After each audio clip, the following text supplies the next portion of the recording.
Okay, so we are up to the first episode of Season 3 of Phase 3. It is episode number 139, and it will be the first day of the year 1012, with everyone being 13th level. Okay, so joining us today, I will start online. Online we have Ross.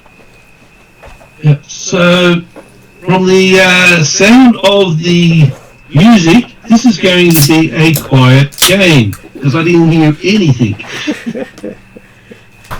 The music doesn't always come through, and sometimes the filter stops it. Yep. Yes, I play Yodri, the half-being swashbuckling sorceress warlock, who's been getting ready for this trip going upstream, I believe. Yep. And I have a boat. And you have a boat now. Which I'm quite happy about it. Yeah. You can now create a boat wherever you go. Ah. And I'm sure you can sleep in it too.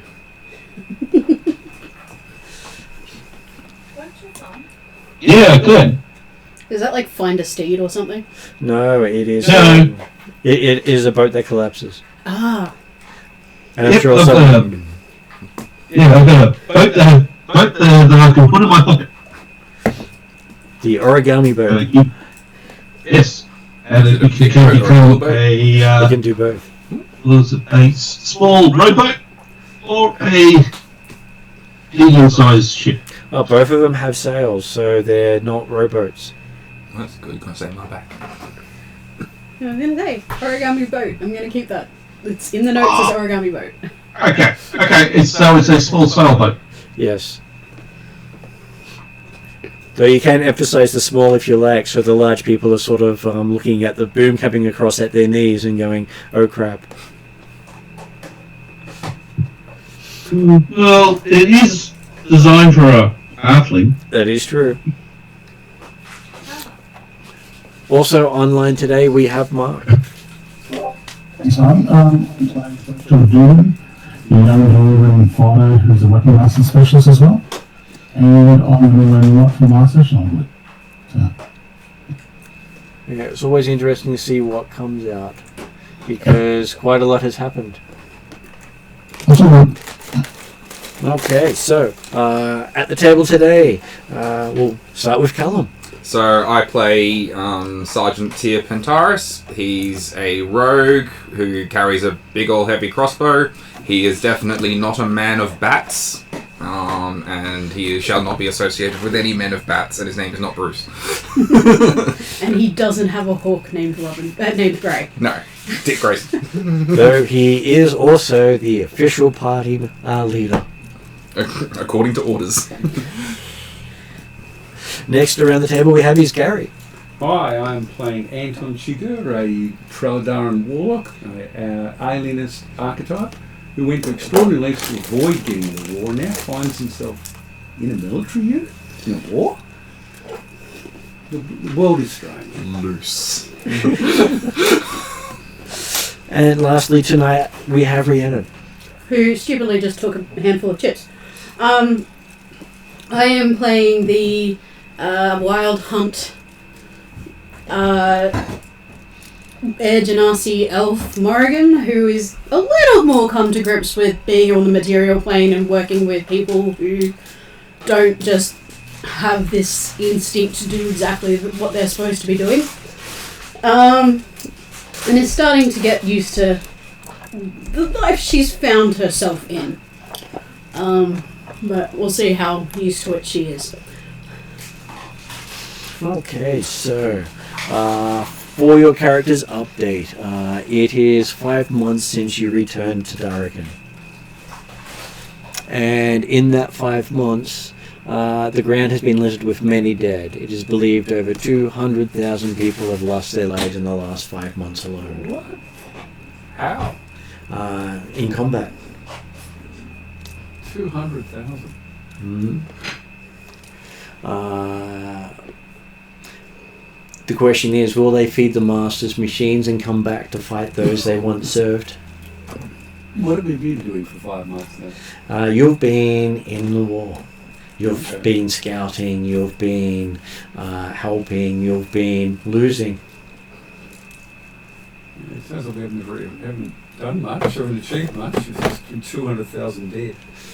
Well, they could all be dead. Hannibal versus the Romans was 80,000 dead, and that was just one battle. On one day, Right, so. They're exceptional. So the Master is fighting on 3 fronts right now. He has pushed Darrican into 2. Darrican's pasture land has now been completely taken and burnt by the Master. Coming up to winter, there was no food. The crops were not reaped before the Master took them and set them to flame. Okay. So Darrican is currently looking at its worst harvest since it formed. He has taken the ground all the way up to the Elven Forest and pushed Darrican into North Darrican and South Darrican. So most of the forces are arrayed along the northern edge and the southern edge, protecting Darrican City and Corriglane City. So there has been a lot of ground lost, but they didn't just steamroll right into the forest. And is the armies the same armies as we were facing before? Is it still undead and constructs? Undead, constructs, goblins, orcs, giants. Okay. Also various beings from the Dark Fae, and some from the Wild Fae as well. Yeah, I know why that would be. So many a red cap has been seen across the field gutting soldiers and cackling away. Which would be very hard for them because the constructs they're using cold iron, Yes, and the but constructs are made of cold iron. they weren't gutting the constructs. No, but being near them would be enough to make them. But unhappy, but cackling away anyway because hey, get what joy what they can out of life. Is it also because of what I know about the Fae? Yeah. Okay, so with that, as we've got multiple characters happening here, I was going to start with Anton. So, Anton, in all that's been happening, you end up hearing from your god. Well, Master, what does he have to say? So, one time when things were going badly on the battle for you, Yeah. he is quite upset that you're doing so badly on the battlefield. Well, I will try to do better next time. And he is offering you a assistance if you wish it.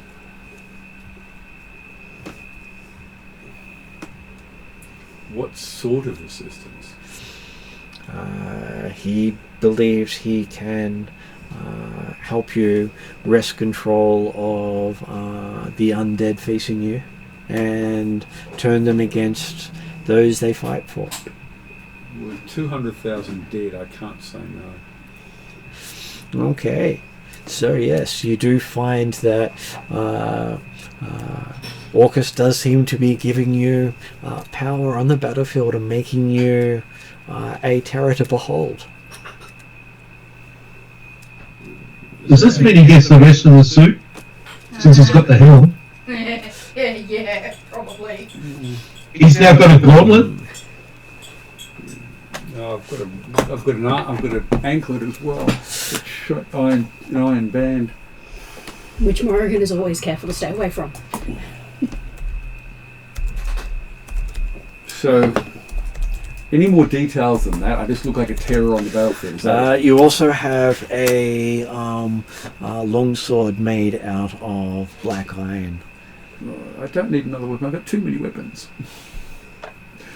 And any undead you hit with it must serve you. Oh, cool. I'm a spellcaster. I know. Would this work for Is anyone it- else, this sword? Does it work indirectly? So if he actually loads it to somebody else to attack something on his behalf? I already said no to him. Oh, okay. He did ask the question if he can give it to someone else. I'm also not proficient in swords, but But you seem to be able to use this sword with proficiency. I like my pole hammer. I know you do. Look, just give them a little tap and they're yours. So that doesn't mean that you have to use the sword, just that you've been given the sword and the ability to take control of any undead you hit with it. Okay, alright. What about if the undead hit it with the sword? If he gives it to an undead that's under his control? Again, Black sword. the power only takes if he hits the undead with the sword. That's the actual wording of What the if power. the undead hit the sword in his hand? Right, they fall on it. Or bump into it. Okay, alright. Look, if we're trying to try and game it, the best thing we're going to do is going to get the melee guys, just hold it still, and then he can hit it. Hopefully it's a vampire, and so we can get some control over this it. it's going to have limited utility because we're probably fighting thousands. Taking one a turn, not going to do much. But anyway, I will So you carry it go, around. you go for high priority targets like vampires who have other undead. You take to the work. leader. Or death mates. You take the leader that's controlling the undead. And what was that, Mark? If they had choice. Hits more targets at once. You're actually putting a lot of bass into your mic at the moment. Can you tweak that at all? How's that? Try again. Yeah, you still have a lot of bass in it, so if you can tweak your settings somewhere along the way, that may help. Okay. Alright. No. Yeah.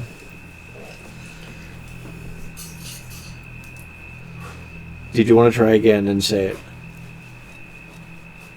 Hello. We can hear you, but we need to have more than just a word to tell if it's working. Okay, there is a little... It sounds like you're far away. Well, it is soft and far away. Okay, well, just like it is at That was better. Still a bit basic, but It was better. clearer, but they're still very basic. You might, if you've got an equalizer for your mic, it would be a good thing to tinker with it.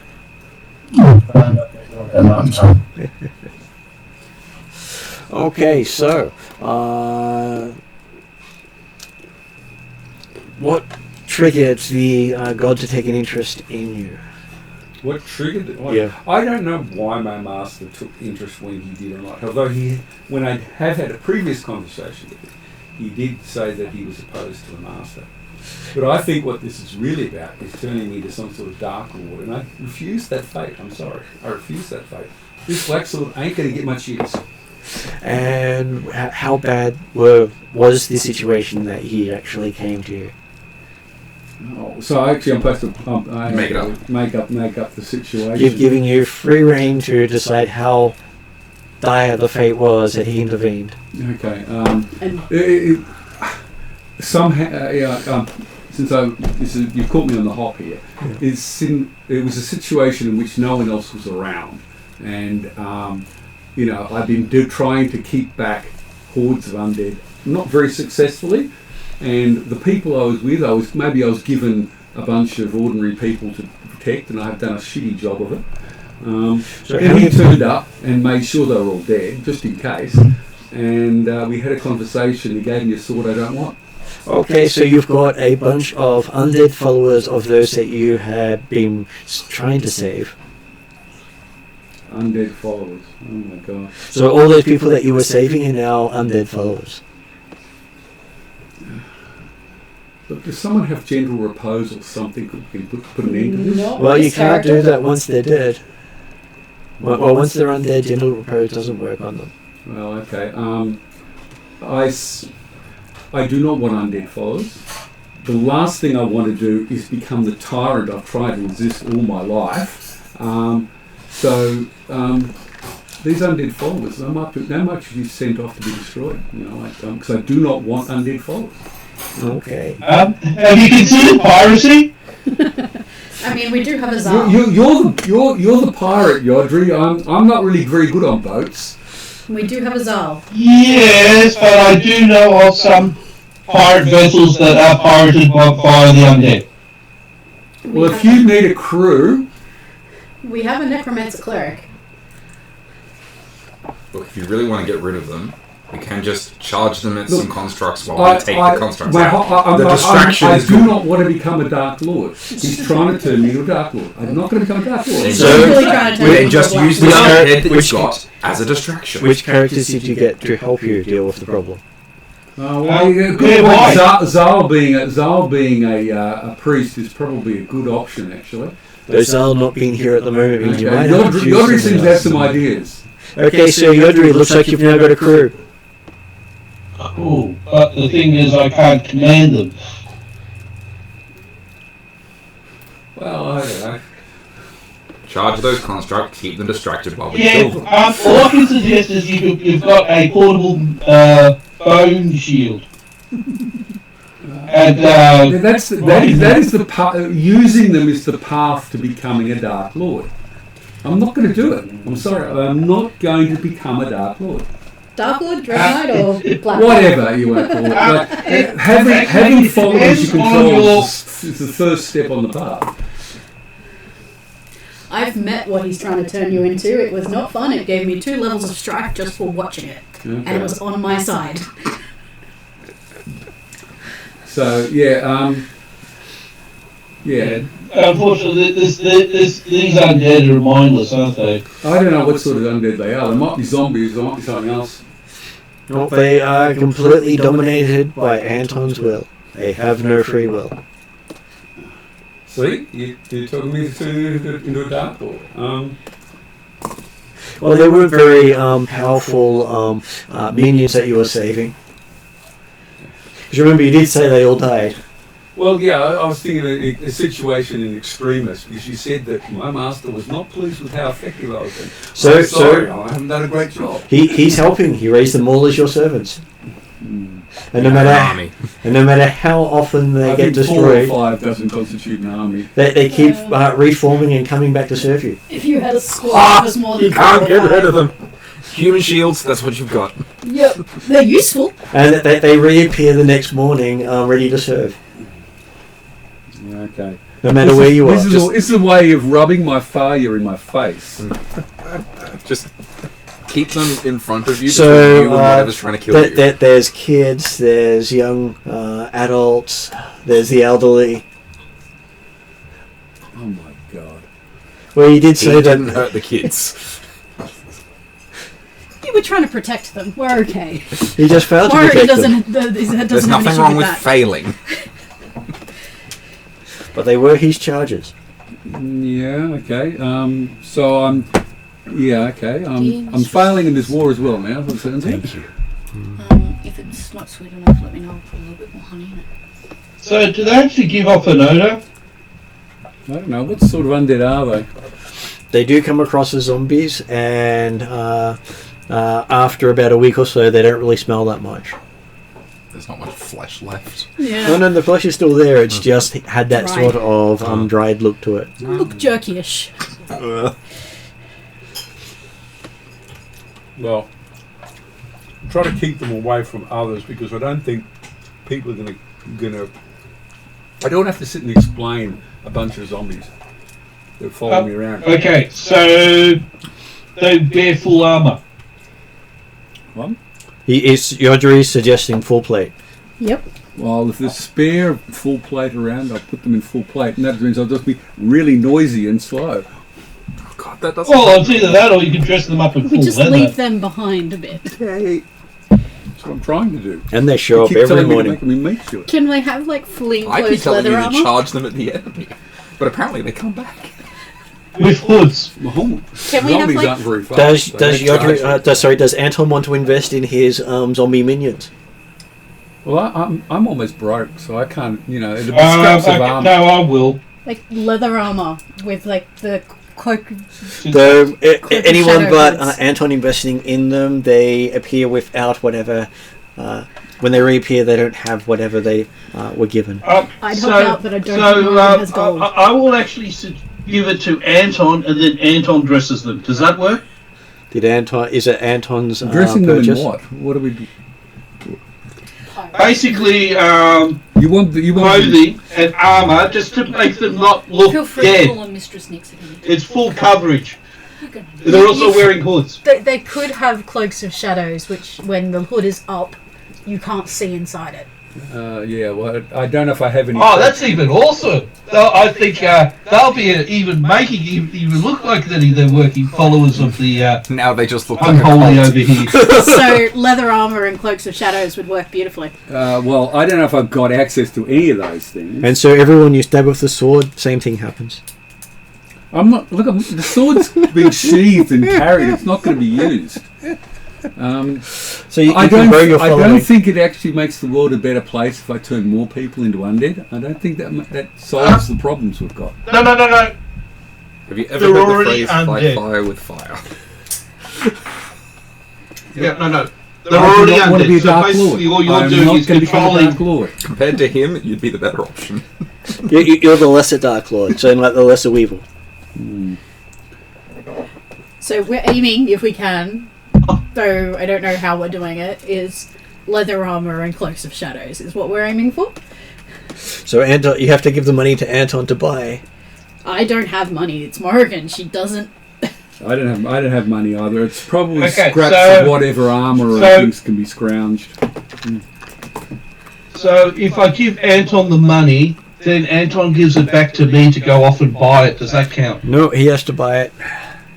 Anton has to willfully go through the process of it, or it doesn't reappear when they return. So what do you want me to buy, Audrey? Leather It's armor and basically cloaks of some shadows. clothing and that to make it to hide the appearance that they're zombies.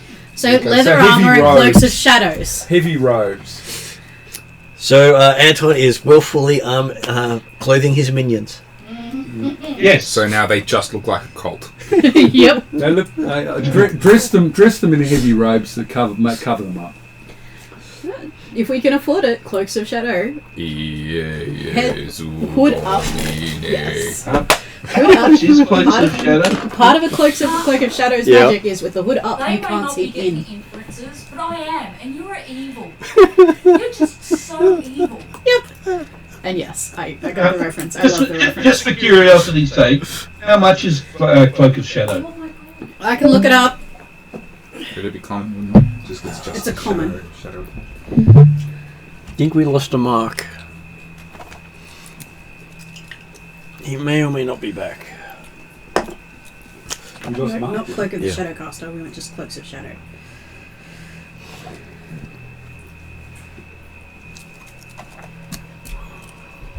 So I'm going to say you have 5 minions at this stage. I have 5 minions dressed in heavy robes, and they're basically zombies. It's cloak of darkness, I think. Okay. It keeps coming up with cloak of the shadowcaster, and that's not it. I'm gonna go and see if I can find. Sega Okay, has so one. yes, you have these people that you were supposed to have been saving. They're saved. No, they're not saved. It's just a reminder of failure. And I needed that, like I needed a whole... And how long does it take for you to find out that they seem to have retained some of their memories and personality? Well, I don't know, like, I probably don't talk to them. I assume they're dead, so I don't talk to them in that way. So it'll be when they respond unexpectedly to something. How long does that take for you? I don't know. You tell me. That's what's leaving up to you. Okay, I don't realise that they have some awareness of their previous existence. Then. Okay, then which character notices for you? Me. Me. Well, Okay, well, others basically point it'd be things me out and to the- me by the... and the Fae, because we're so interested in Anton's new powers. I have no problem with the undead. I'd be talking to them. Okay, so you do find out they have no will of their own. They do whatever their master tells them, but they have retained their memories, their personality. Okay, well, when I discovered that, I talked to them to find out more about them.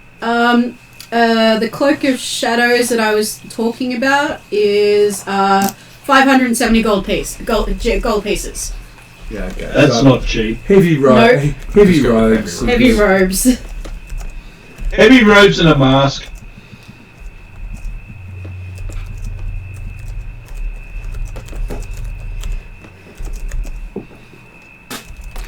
And Anton finds out anything he demands, they do, whether he demands it of them.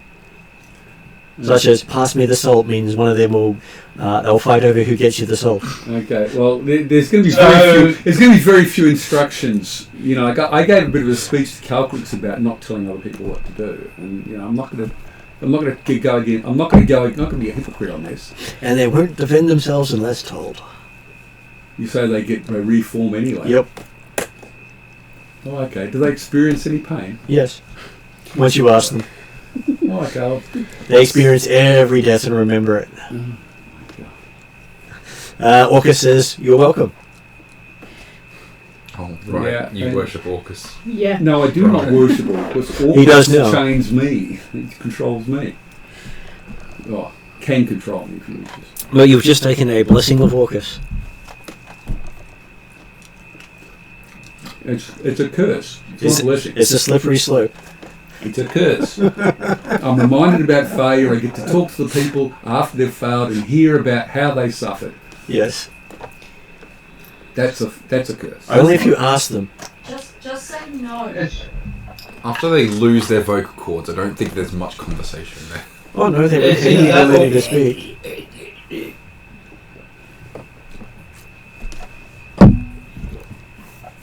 Okay, Yeah, so take we'll away the fact that get there a are sign made up. kids and Each elderly. one will have.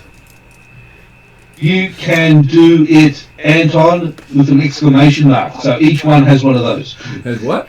He wants to have it a sign of encouragement held up by your minions, except they won't hold it unless you tell them to.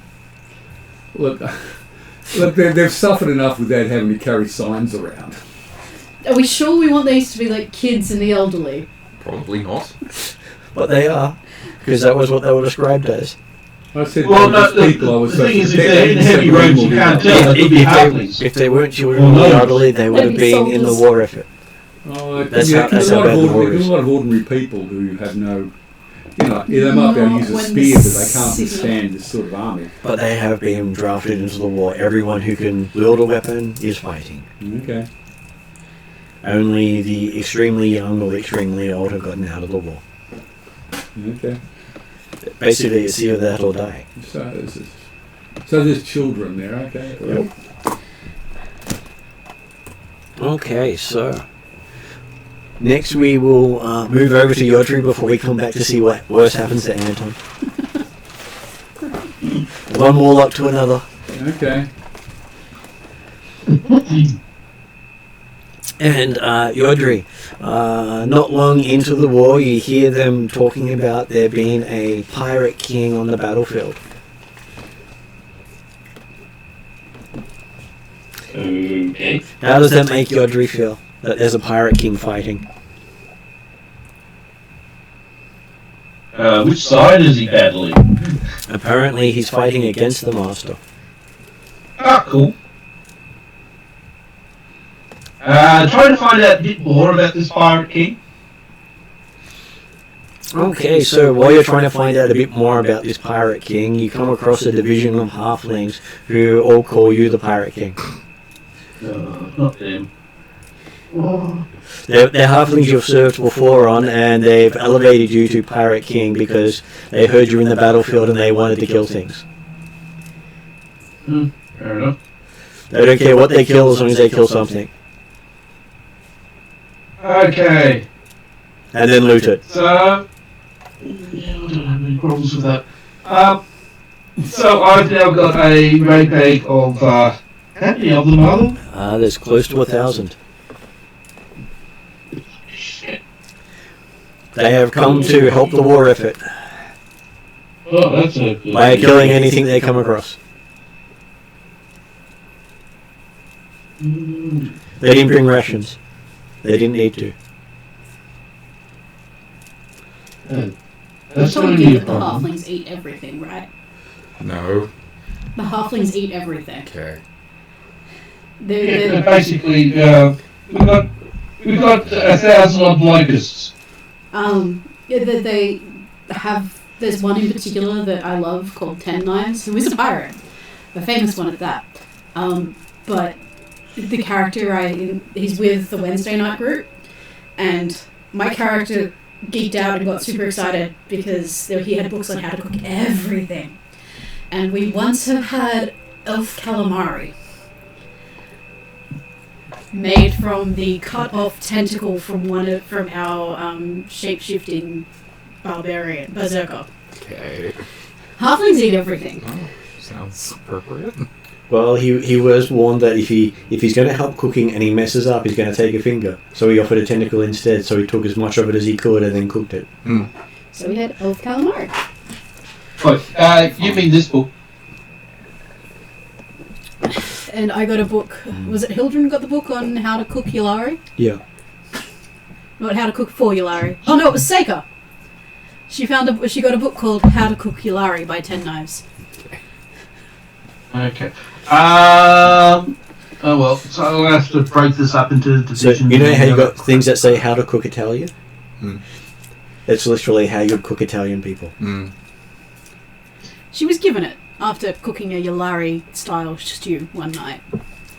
You can substitute any of the meats for other stuff. It works still the same, but The instructions are for people. Gotcha. So, how many of them are Marines? How many of them can I actually use for sneaky stuff? And the entire group are from the Halfling Pirate Fleet. okay, why aren't they with the rest of the pirate fleet? Because basically they've come to fight the war. Yeah, but the other pirate fleet's fighting the war, but elsewhere. Distinct knowledge trying to It's just weird that they're on land. That's all. I wasn't expecting this at this amount. That's okay. Unless this is are these the river pirates? Well, they do rivers, they do oceans, they do lakes, they do land, because, hey, no one ever expects a pirate inland. My Wednesday night character suddenly has 20,000 soldiers under her command. Okay. So 1,000 is nice. And they tout you as the Pirate King. And you are currently with the group in the north of Darrakan near Corriglane. I can bring up the map, which will help some of you. Particularly if there is a spelling of it. Not that one, the one below it. I think Callum will appreciate maps. Yes, maps. We got into a strategy discussion for like half an hour on Monday night. We didn't need a half an hour of a strategy discussion, but we got there. Okay, so this is where the Master started from the war. Mm-hmm. The Master now controls this area around here, which is the heartland of Darrakan. Yeah. And so you guys are up at the city of Corriglane at the top, whereas Monday's down in Darrakan City itself. Corriglane. How do you spell it? Caungl. I think it's AIN or IAN. Yeah, not really too AIN sure. would make most sense. doesn't always make sense in how they choose to spell things because there's been a lot of weird spelling.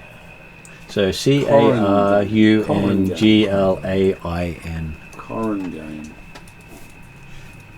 Carunglain. Glain. Oh, it's an L in there, isn't it? Yeah. Carunglain. Cool.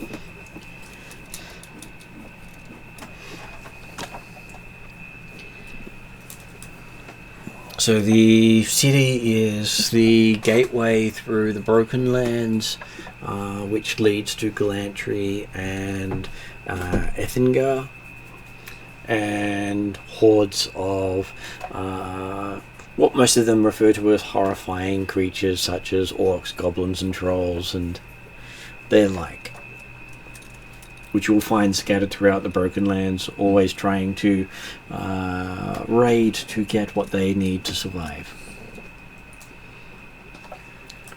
And as they have no money, they can't buy it.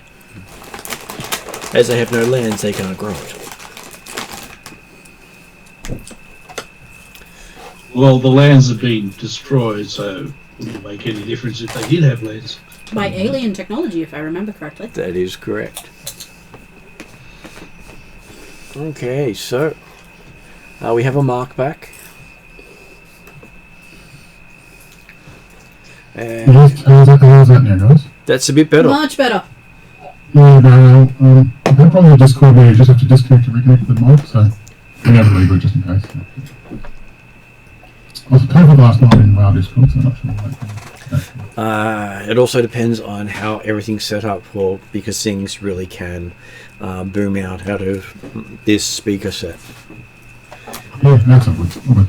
Okay, so when it comes to Yodri, what really bad thing happened in the war for Yodri? Considering you've found yourself as far from the coast as possible as part of the war effort. Bad thing, in being in charge of 1,000 halflings going to eat this war out of, eat everybody out of food. Well, hey, since they joined the battle, no zombie has risen. They eat the zombie. Well, before they become zombies. Oh no, they'd eat the zombies, wouldn't they? Mm-hmm.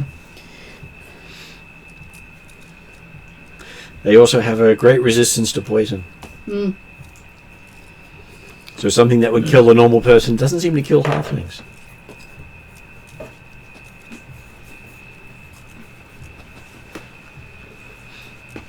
More like trying to keep this rabble in control instead of with them going crazy into combat and that. So what crazy thing weren't you able to control about your unit? Probably because with them advancing too far, getting out of supply range. Well, from their perspective, supply range is wherever the enemy is. Okay, reinforcements then. So going ahead too far forward. And which of the party members did you have to call in to help?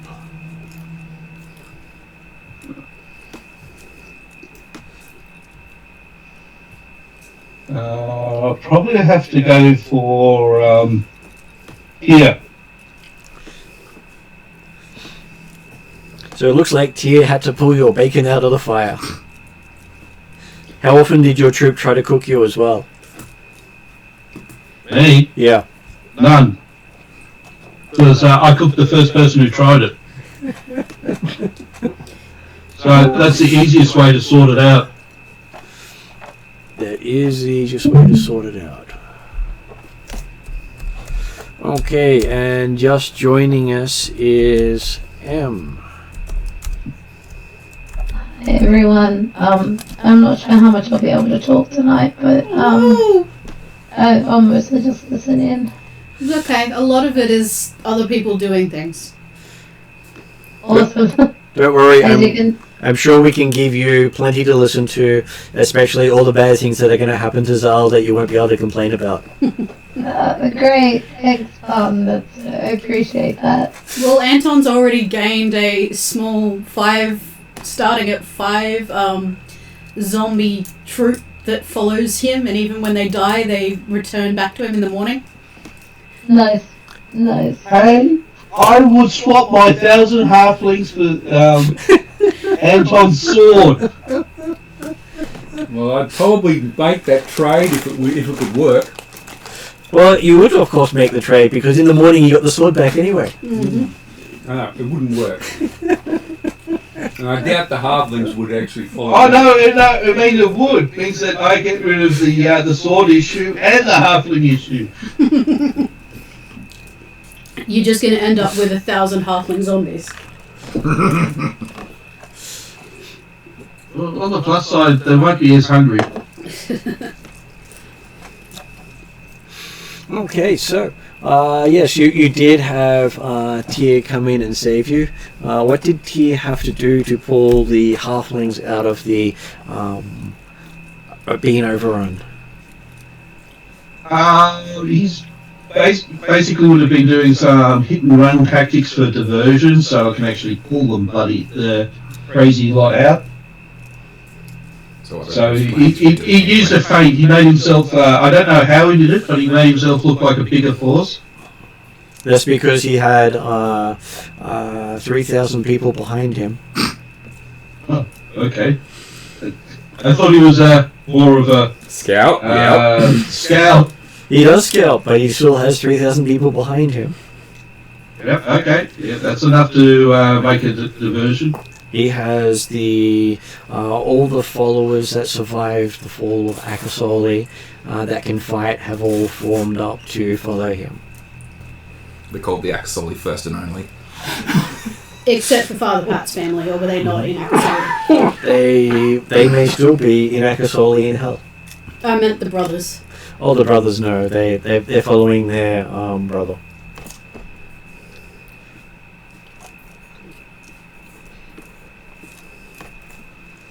So you currently have 2 legions of troops following you. Alright. Are we moving on to me now? Or? We are. Alright. But we also can incorporate everyone else as we go. So it's not just a single person, it is anyone can jump in. Which is why I keep saying, so who do you get to help you in this? Well, with helping out, what was his name again? Yodri. With helping out Yodri, my 3,000 men are definitely going to be spreading out, and we're making ourselves look like 10,000 strong easily with big fires, those sorts of things, so that he can get his 1,000 halflings out. And then we're going to retreat. Our entire campaign strategy through this whole thing has been hit and run, diversion, taking as few casualties as possible. We hit supply lines where they're necessary weapons, those sorts of things, because I don't think the undead and the constructs use food much. But hitting supply lines, hitting any food for the living parts of the armies, taking out officers, taking out any high priority targets that we can find. We aren't focusing on fighting the war. We're more focusing on sort of special operations, sort of hit and run, guerrilla tactic stuff. Which is you got another 1,000 halflings. Quite happy about that because I'll take them if they want to join the First and Only. Yeah, they're quite happy to liberate the food and that from the enemy. Yep. Literally. Yeah, we won't get it. They'll eat it. It's not a matter of us getting it. It's about them not having it. And because you've incorporated some of the Turgan into your ranks, they teach you far superior guerrilla tactics because that is their entire style of warfare. I thought that may be a good reason to have it.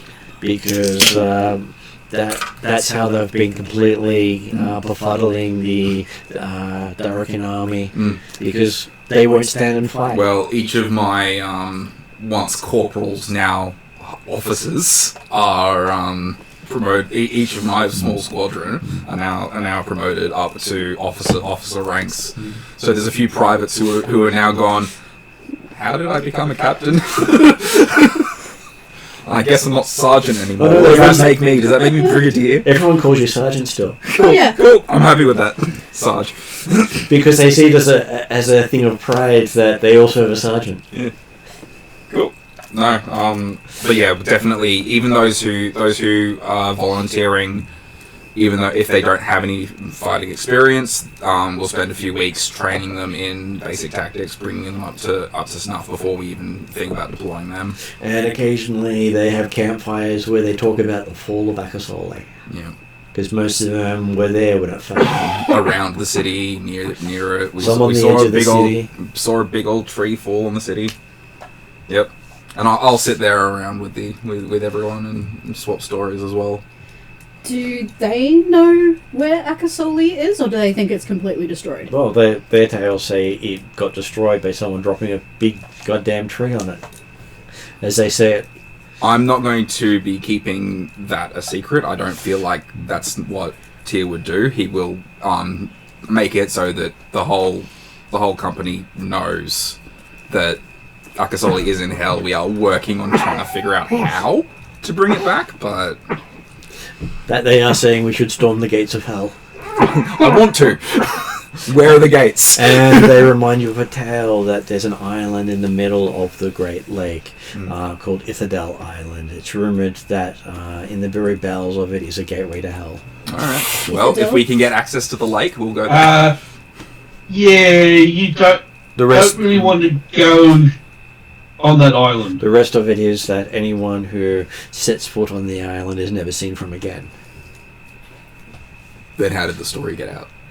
People have watched many get to the island and disappear. Yeah, no, I'm talking about the bowels of hell. How did that story get out? No. The bowels of the island. It's not an island. It's a Turesk. Ah. That's where the Turesk is. Yeah, good to know. Well, we won't do that. Yeah, so to get into the bowels of hell, you have to get swallowed by the island. No, I'm not doing that. That's a stupid thing. But the thing is, from my understanding, you can't get to the island due to the fact that it's in the Master's territory, and the Master is leaving that island alone. And I think the island's submerged now, isn't it? It is slightly moved from where it used to be, considering he got up and tried to attack the Master. Yeah. And the Master beat it. I would point out that you have somebody in your party who travels across planes and travels with infernals. You give me directions and I'm taking the first and only. It might be I can get you in contact with somebody and you can make a deal. So you would assume you can't bring the city back until the Master's been dealt with. Yeah. So we're going to fight this war. We'll swap stories. Yodri, are your 1,000 happy to fold into the first and only? Yeah. Cool. I'll take it. As long as you can supply them with food and booty. Whatever they can take They'll on be dead, quite happy. both for food and for booty. And don't worry, you don't have to worry about medics at all. I really do. They are my people. Yeah, you'll have to get to them before the halflings. Yeah, we will be. Hence why this is why the halfling. If they fold in, they are being split apart. They're not all in one unit. So that there's more of my people than them. At least 3 to 1 to stop them from going nuts. Okay, so... Well, no, the thing is, we can set up some pathfinders for some of the groups if we're going to crack them down into small squads. Yep. Just to put it in perspective, halflings don't hesitate to eat other halflings. I'm just going to run it as a military unit and put down anything that decides that it's going to not run like a military unit, like a few pirates trying to eat each other. Sorry. You can eat each other when you're dead, not when you're injured. Okay, so how does the rest of the group deal with the Tyr's legions? Well, does he need our help? Command, support, whatever help you can provide. Happy to accept it. In a magical world, magical support is necessary. So we can help with that. Yep. I think Morrigan is having enough trouble fitting into a party. Fitting into an army doesn't happen. But she and her couple of contacts are happy to help out. But she does expressly tell you she cannot go. She is very reluctant, very, very, very, very reluctant to go into the Master's territory. And would she know why the Redcaps and everything? Or she will tell you that part of the reason why she's reluctant to do it is because, and the reason she hasn't brought Fae from the Wild Hunt, is because any Fae who crosses into the Master's forces, crosses over that line, will be taken over by the Master. Okay. So those Redcaps and all the Fae that would normally be staying 100 miles away from any cold iron are there because they're being controlled. Good to know. Much like Anton's Does that 5, they have no free will of their own. Does that sword work on Fae as well? You would have to try it and find out. It worked on undead, I was told. It puts undead under my control. So I'm happy to It doesn't help. work on things that aren't undead. So my group would be help scout, happy to fight on the front lines and sweep across the front lines. Just no further. The first and only aren't doing frontline combat. We're doing. She'd be guerrilla warfare, but her group is probably worth a squad of somebody else. Yeah. Just because 3 of them have run with the Wild Hunt before. Whatever help you can provide to the legions. Jesus Christ. And you thought you were just going to do it for a small number of people. Yeah, I just wanted a platoon. Just one platoon. No. Well, here I am. you've got a platoon. There's You got a shortage platoon and a platoon and a platoon and a platoon. platoon and a platoon and a platoon and several sergeants calling me sergeant, but still offering being on my command. And captain's calling you sergeant. What do we do, Isn't the Legion like I'm technically an army sergeant major at the moment. And what was that, Ross? Wasn't a Legion 1,000? A legion, it depends on who the legion comes from. Okay, so basically you've got 3 legions. He does have 3 legions at the moment, so he's got Technically one, 4 if we count your guys. I know it's 1,000 halflings is a legion, 1,500 humans is a legion in Darrakan. So then 3. So you got 3 legions.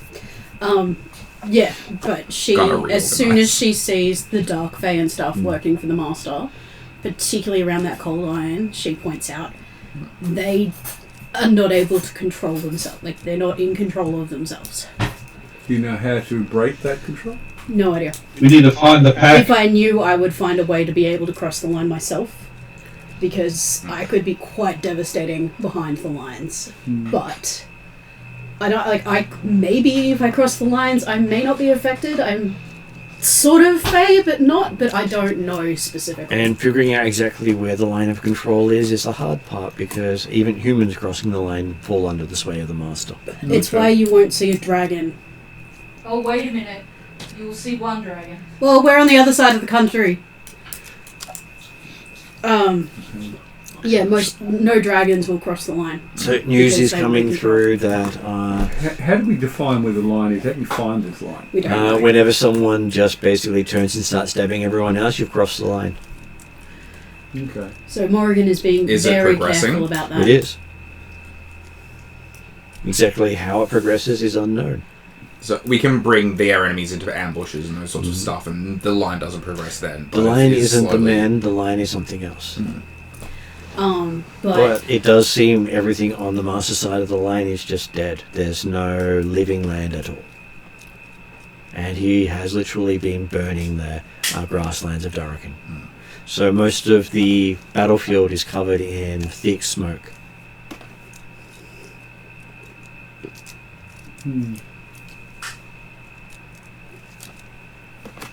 Well, finding out what this control is sounds like something we need to know. That would be a high priority. but it's probably going to mean going to the Master. And until I know how much control that would, like, if I'd fall into his hands, I can't do it. And so far, he's only made an appearance once in the war. Did we see it, or was it elsewhere? He appeared to smack down the Turesk. We also We saw... did see that one. We also would have seen, not necessarily the Master, but what took out that city. Yes, that was not the Master. That was basically a world tree being dropped on the city. No, not Akasoli. Oh. The The one that our mission was to go scout it out. Yeah, that one, that city wasn't destroyed, it was conquered. the one that had the meteors fall on it. Oh, that one was for Veros. Yeah. So, Sorry, being in all three games, I have information, and I'm trying to keep some of it Favero, separate. But which is the central town of Daraken, the entire field before the field's quarter light was hit by meteors falling for many miles. And so even if we were on the other side of the country, we would see it, the fall of the meteors. To say Tyr is stressed would be an understatement. Well, He's trying to fight a war. He is trying to lead the men as best he can, but you there's also still... have Morrigan, who doesn't like cold iron, was in a ship made of not cold iron but looked like cold iron, got trapped in a celestial dungeon made of cold iron for 5 days, came out of it shivering, which I now know is the best of a bad situation, and is fighting forces, shooting and made of cold iron. You've got a very stressed. So how can we help that if you're having trouble?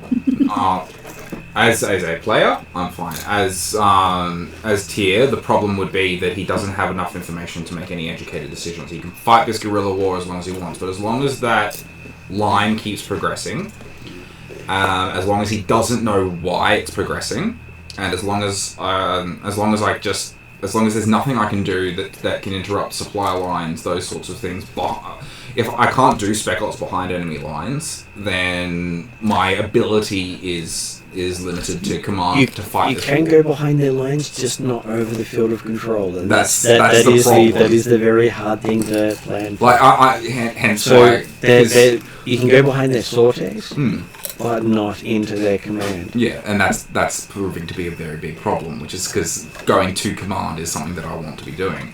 And he has been slow and methodical in protecting his command units. What about Red Ring? What does he know about this control? I'm just wondering, it might be ordinary people it controls, but maybe we can resist it. He doesn't know what can resist it because he had even controlled the primal titans. So godlike entities about a mile big.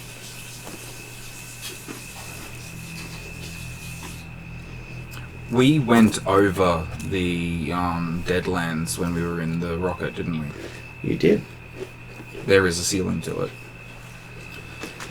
There is a ceiling. How to find the ceiling then? Again, when someone starts stabbing the other person, you've crossed the line.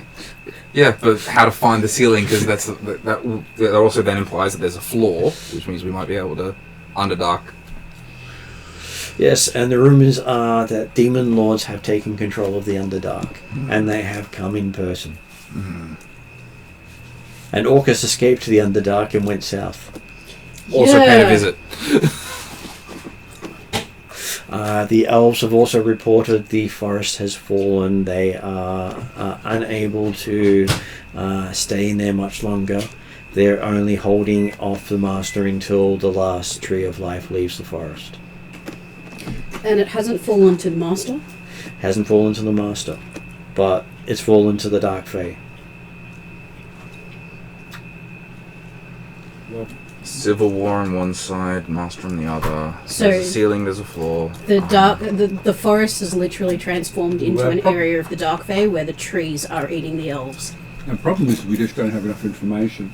And what we're doing now is not working because every time, the situation 2 steps worse. forward, 3 steps back. I don't think we should get 2 steps forwards. I think we try to take some steps forward and the situation gets worse.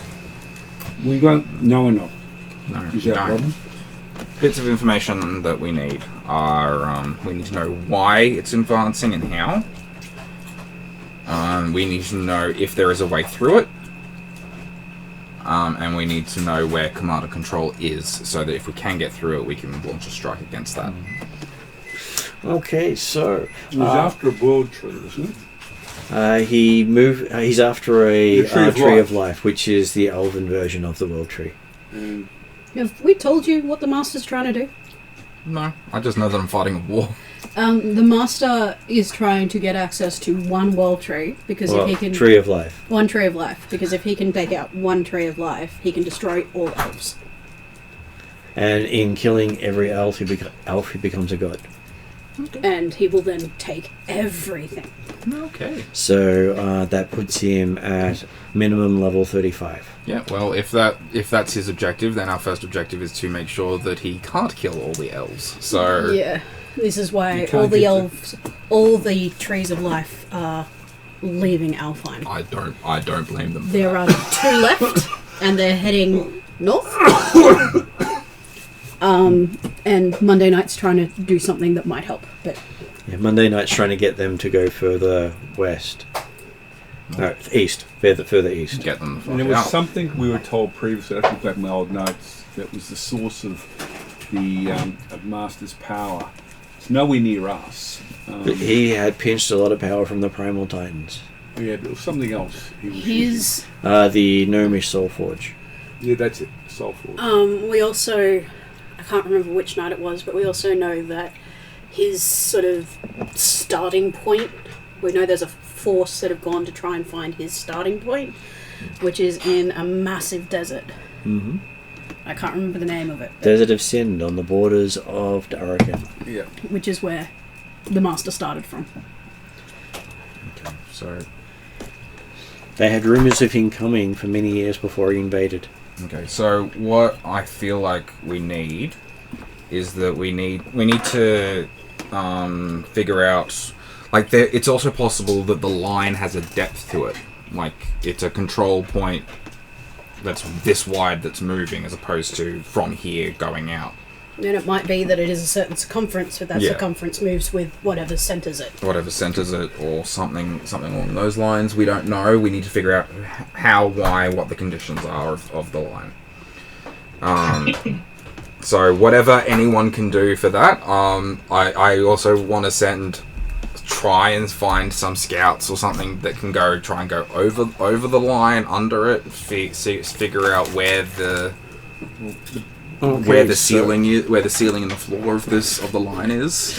You do also get word that Zal has been in contact with 3 of the princes from Galantry, and thanks to an introduction from Calcrix, they have offered their army of mages in support of the northern flank.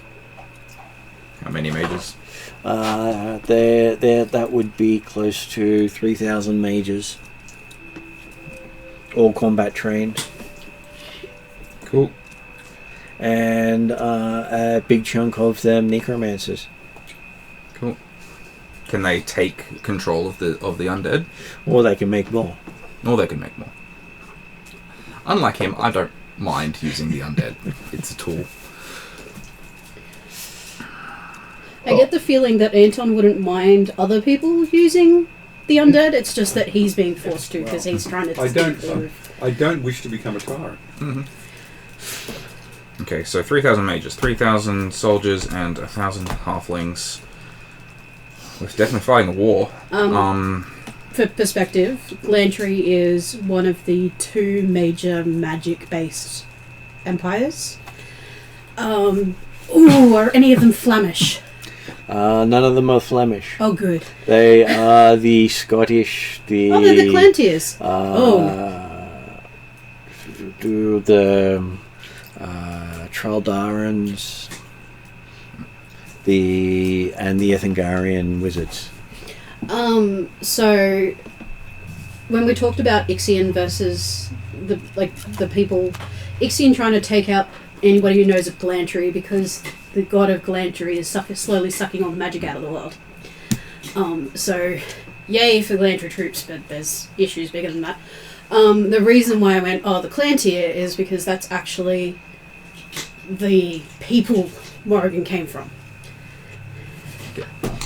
And the reason I said yay, not the Flemish, is because if there were Flemish there, you'd have a problem with Morrigan. Do you have any familiars or anything that can go really, really high or really, really deep? And do we know if it affects animals as well? Affects anything that crosses the line. Okay. My familiar can go. I think it can go as far as it wants beyond, but I only have contact and control and communication for 100 feet. Mm-hmm. So it could go. But then you'll lose it. Yeah, but if I have a certain amount of time, I can then go. And it hasn't returned, I can resummon it. But then it would be a completely different one. Have it we would tried not be the same personality. Have we tried all our information? With my owl, it's the same familiar, isn't it? If it's taken by the master, it is not the same one. Well, that's one way of knowing if it's taken. Have we tried all the thing is, contact other plane? The master will then know whatever that familiar knows. Two people talking at once, so I'll get Gary to speak first. I just think, have we tried, like you said, it's been months have gone by, have we tried all those informational spells? Commune, legend lore, contact other plane, anything else people think of? If we've got them at our availability. We cannot legend lore the master. On what topic? On finding out, more information, because there's so much we don't know. They've actually sent an expedition to the Master's homelands because scrying and divination do not bring back anything. Yeah, but what about this zone of control thing? The Master himself is less of and what he does. How this creeping control works. We'd need a name for it. You'd need to know what it is. You'd also need to have it written down for some of the magic to work. Okay, so is it possible to see it? Seeing it is possible. Detect magic or something. Could you actually identify? It stops at that point there. Is there a way of doing that? Previously, it was a wall of darkness, but the wall itself has become more transparent. Like, was a wall of darkness with detect magic, or just... No, just a wall of darkness approaching. Okay. That's how they originally knew the line was there, but then tactics changed. And nothing, like if you do a detect magic and... Detect magic will show you where it is. Okay. Because that's where magic stops. It's where magic stops. So you have at least get no an idea information of what line happens is. beyond that line. Okay, so we at least scout out and find the line. But that doesn't give us much. And I'll ask Ross what he was saying. I don't like the idea with the familiar because the master will then know whatever that familiar will know. Yeah, no, happy not to. I was just saying. Hence why I was asking what the options are for it, not necessarily do it. Okay, so Tyr has also gotten a scroll from the Ethengarian Golden Khan.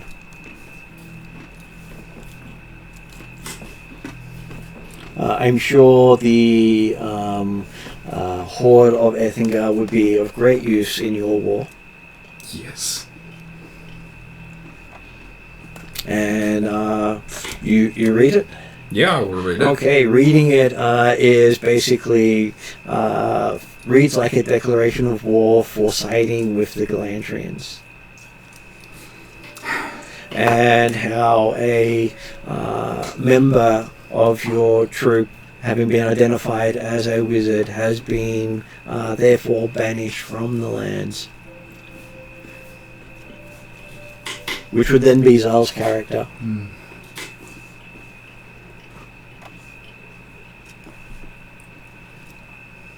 So you got the wizards helping you, but you got banished for the acknowledgement of the wizards helping you. I mean, it was bound to happen at some point. You did know it was coming, especially considering Necromancer being the absolute worst type of wizard for the Ethengarians. Even if you're a good Necromancer. Yeah, I know. The family trauma reminds me of it every so often.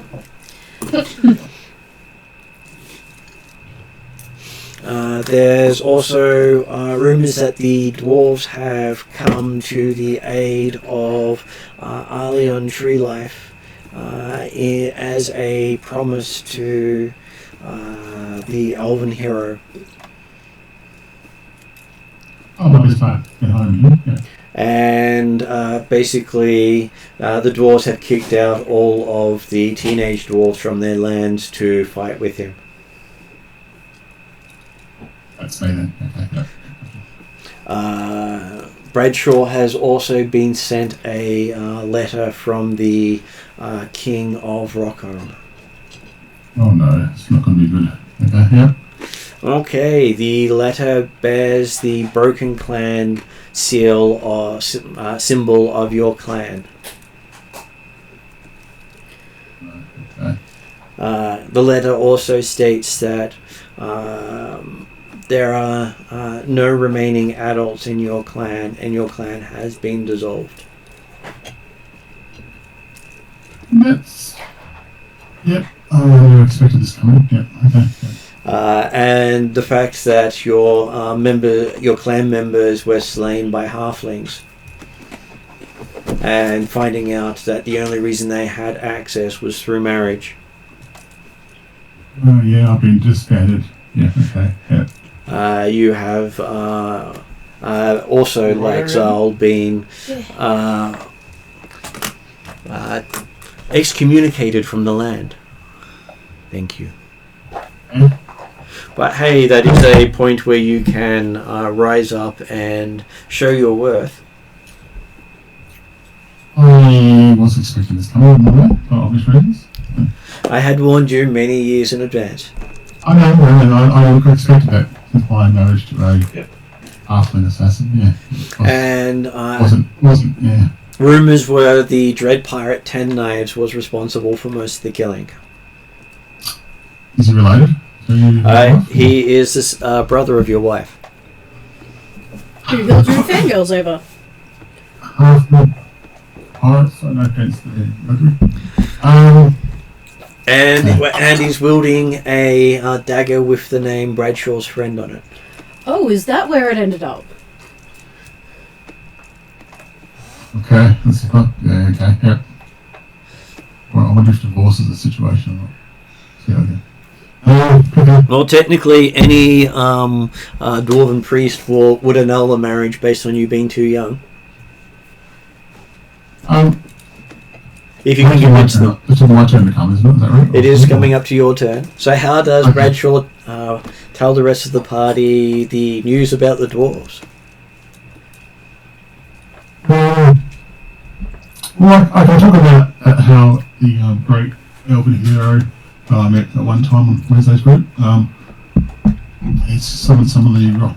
Now, have I been told to join him in his crusade? Or? No, because you got banished from the dwarven group. You don't actually have standing in the expeditionary force. Okay, so I'm not invited to join you. Okay. Yeah. Now, back from my camp that was near was it Curtis? In Caramelis. Yeah, everyone knows that I had near there. All the gnomes are still there at the moment, are they? Ask that. As far as you know, the gnomes are still there. Okay. Okay, I'll be honest with the party that due to my marriage situation and due to my wife's family killing some dwarfs. How many dwarfs they killed? The rest of your family. Clear and all that stuff, I should. Any of your family members that were alive are no longer living. That's the only way to dissolve a dwarven clan, is to kill all the adults. Yeah, okay. I've been saddened by news for obvious reasons. Depending on how you adventure, you may be able to bring them back. Like, would there have been any kids that survived, or? The only way his clan symbol can literally break is if there's no adult clan member left. Yeah, but like, could he find other children from his clan who have, say, teenagers who are in? There weren't many because pretty much he was the youngest, and the clan had fallen into disgrace. So it was a disgraced clan, now it's a fallen clan. On the plus side, at least you still got your family forge. Just that's not really the plus side of it. Ross, you know the one that got blown up in this early campaign? Don't tell me that was the Forge. That was the Forge. Yep. My communication to my godmother, how's that? I would have had a chance to have a talk to him between this on the way kind of thing? Or? Okay, so, after getting your letter... I was wondering to make sure I have an item to present to him that I've blacksmith through my keep down here. My keep, yeah. You can actually blacksmith wherever you go, because you can do that instead of resting and get the benefits of a full rest. Yeah. So, because last time I didn't present anything to him, he was upset by it, so I want to make sure I provide some sort of item to him, showing that I am trying to train myself up to that. In which case, then we will give you a craft roll.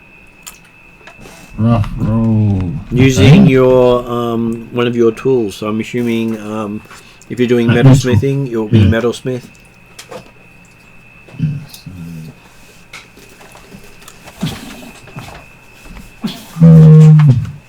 Which would be 4 plus the attribute of your craft. Which attribute are you using?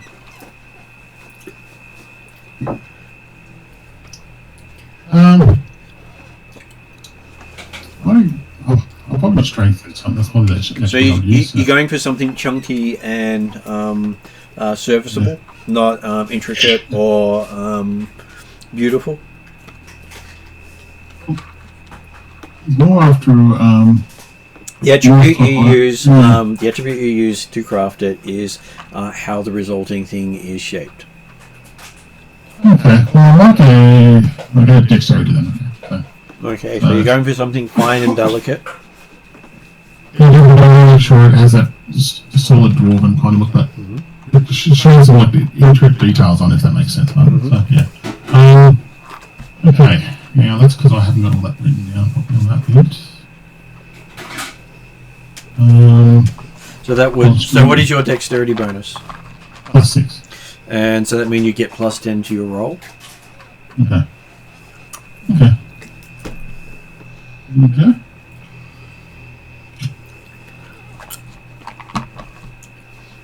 19.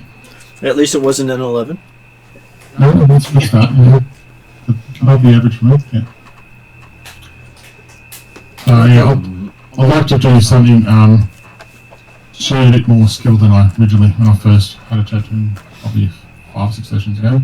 Okay, so while you're in Corriglane, at one of the temples there, because hey, it doesn't really matter which temple you pray to, you can bring any god into that. And I'm sure that there is a dwarven group there. So while you're there, the rest of the party does seem to have been drawn into your prayer to Kagya, the god of dwarves. As they all find themselves before the god of forges, what does Bradshaw say? I welcome his presence and so he showed my item that I've created for him. I said, after our last discussion, I want to show you that I am trying to be better at my craftsmanship and my love and dedication to you. And I do have some questions I'd like to ask, but I want to allow me to. He accepts your offering in the good faith that you made it. I then explained what I received in my letter from Rockholm, and I said I feel I've shamed my family a fair bit, and I would like to see how I can actually reborn my family and show what and bring to Rockholm and the other families within clans within Rockholm. I just need some advice on how, where, and how I should do that. As you know, I'm quite a young dwarf, only 15 years. And I would like some advice or some guidance on how I can do this, because I only just found out recently my brother and mother has been killed, and I, you know, in a stage where I'd like to be able to show some dedication to them and bring their family pain back into the light of Rocco. Okay. He does say that under dwarven culture, marriage age is usually 63. So 20 years away from when they even consider you getting married. So you've got that long to try to find a suitable partner that you can impress. And I say, should I disassociate myself with my current wife right now, or he does not tell anyone who to love. It's not his role in life. Your choices must be your choices, and how you choose to take them shows what sort of character you are. And But he does say that your actions have led to what was in that letter. Is there anything else I should look at doing to try to rebuild my clan outside of that? Well, I'll address that as soon as possible, and how I try to when I get to the age that I need to get to. Well, he says you've got 7 years until you become an adult in the eyes of other dwarves. So you've got until then to figure out what sort of dwarf you will be and what new clan you will found. Because your old clan is now dead, in disgrace, and won't be able to be revived. So I really need to create the Bradshaw clan and such. You would be the first of a new clan. Is there anything else you'd like me to attend to? Well, at this point, any of the other characters can ask the God of Forges something because they are there. Yeah. How is the line made? With the blood of the fallen. And how would it be unmade? He does not know. He did not make them in the first place. His realm is not the dead. You might need to ask someone with access to the dead. Where is the Master's Soul Forge?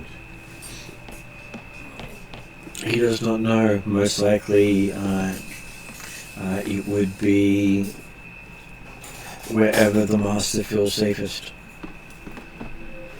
Do you know how to destroy a Soul Forge? It can be destroyed by the clan master of the clan that it belongs to. Whose Soul Forge does the Master have? He does not know. If you can find the master, because only the master can operate it, and convince them to willingly give their life to the forge, then they can unmake the forge and all that it is made. You have to know where it is, though.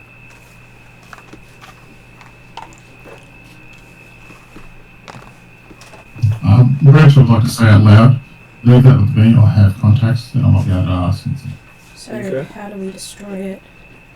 Its master needs to sacrifice themselves to the forge. Mm-hmm. Or you pack it full of so many magical artifacts that it explodes. Oh, that's the dwarven one. No, okay, never mind.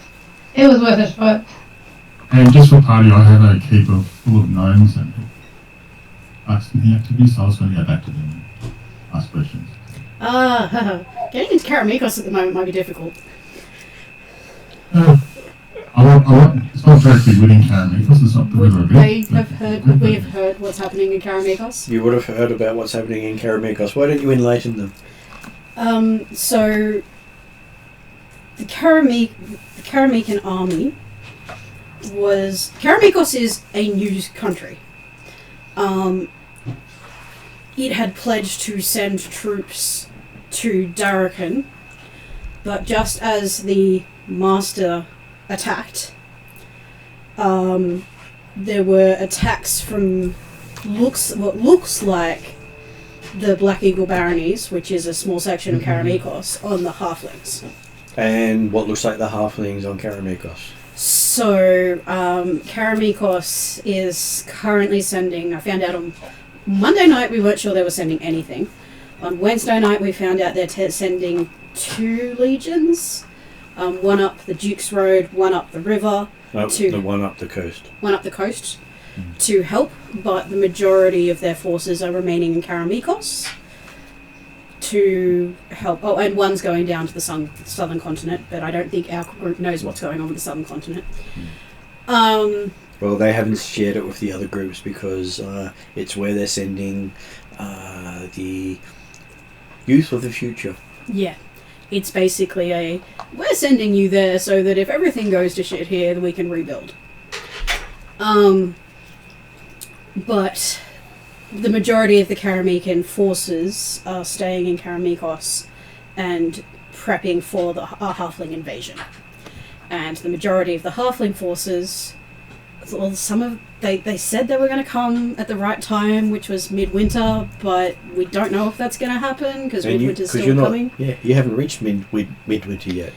But even then, like, the majority of the forces of the halflings are going to be prepping for war against Karamikos. And I think there are a couple of legions from the halflings. Are they going to Darrakan? Yes, Yodri's got one. Yes. Was there another one? Yes, that's where Farmlani. Okay, cool. Yes, that's right. The other Pirate King. Yeah, there's 2 Pirate Kings. I have 2 questions for DM, not for the god. One is, we know where the front lines are. Are they also replicated by the magic line thing behind it, or is the magic line more sort of circular in its advance?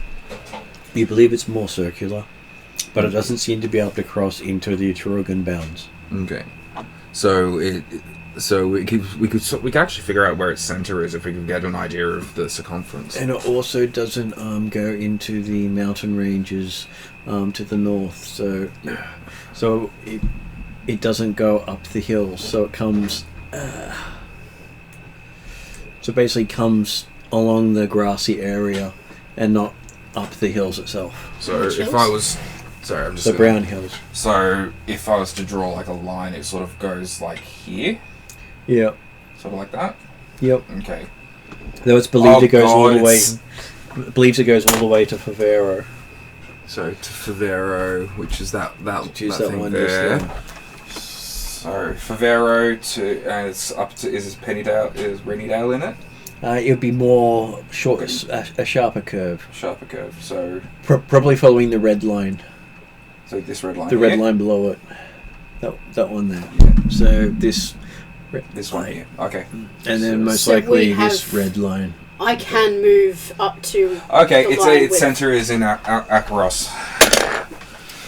Well, the master. I would say thin red line. Can I show you? Can I tell them where we know the master is? Mm-hmm. The master. You see those 2 little islands in the lake? Yep. The master is on one of them. Okay.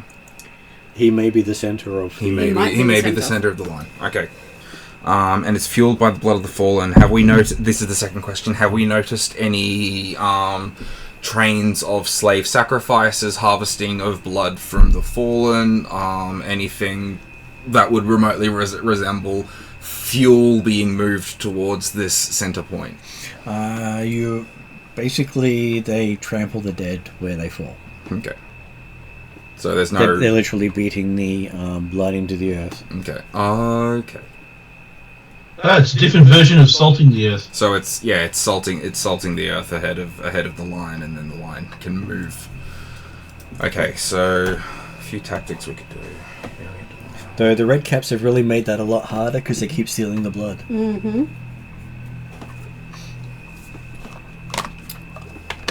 But hey, there are rumours that the Dread Knight of Karamikos has taken the field. Oh God, no! On the other side? Well, no one really knows because no one wants to be on the same side as the Dread Knight of Karamikos. Oh God. So remember how I said I know what he's turning you into? That's that. I know, that's been suggested before. Can I do a mathematics thing to try and figure out which island is the exact center of this circumference? Okay, it would be Greenleaf Island. Greenleaf. Yeah, no, seeing... So the other island, Cesare? Well, if I scroll backwards, you've got Ithildown Island is the bad one. Razor's Rock is above Greenleaf Island. And you've also gotten some good news. There is a valley above Fort Lakeside, which is the fort all the way up here. I will bring them up to a bigger map so they can actually see. There we go. So there's Fort Lakeside there. Above that is a valley where someone by the name of Jadarian Corrin has set up a sanctuary, and the Master's line does not reach it. And yet he is technically behind the line. Behind the line, it does move into... So Where is it again? Sorry. So Fort Lakeside is here, it's just in the hexes above it. It overlooks Fort Lakeside. Is Fort Lakeside affected? Or Fort Lakeside was fallen.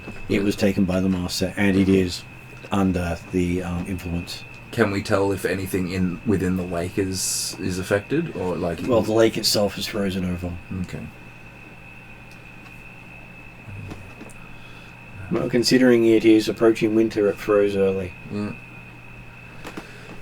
So just marching them over the lake's not going to be an option, but okay.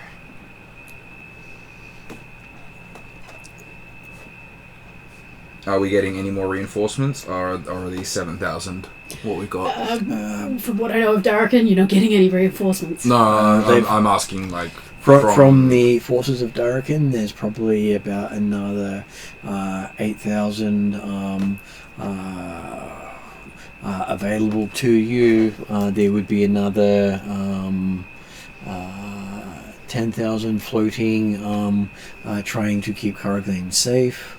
Okay. But they also have to keep the three forts along the borders manned, or lose it to the Broken Lands. Mm. So you're literally trapped on three sides now. Two, and then the Alfheim on the. Which would be bad for us to go into. No. Oregon wouldn't have an issue, but I'm not going to take the 8,000. I might take 1 Legion, so 1.5, if that's okay with GM. That's Commanders. okay. Well, they will be under their own command, but they will come to your aid and work with you. Yeah, that's pretty much what I'm not expecting them to be like directly under my command, but as long as they follow strategy, then that's fine. Though they do comment heavily on the fact that they hope they don't suffer the same fate. You know, but, losing a city to Hull is really much, not a great thing. Especially considering many of them have families in the cities they protect. Well, they've got a reason to fight then. Okay, so. are we still? They also talk about the 8,500 men. That the city of Darkin has been fired upon from over a mile away, and flame falling down all over the city. Okay. So we're going to introduce Josh, who's just made it online. Well, he made it about 15 minutes ago, but we're in the middle of talking, so I didn't want to interrupt. Hello, Josh. Hello. I'm Josh. I play Sherbet. I'm your pal. Don't worry, you'll have something to add to that shortly. Yeah. There's going to be a lot going on. The fallen paladin.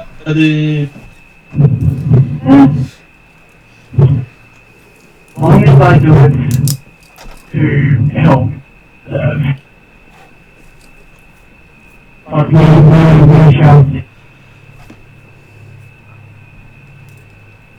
Though I think with your driving at the moment, you seem to be coming in and out of reception.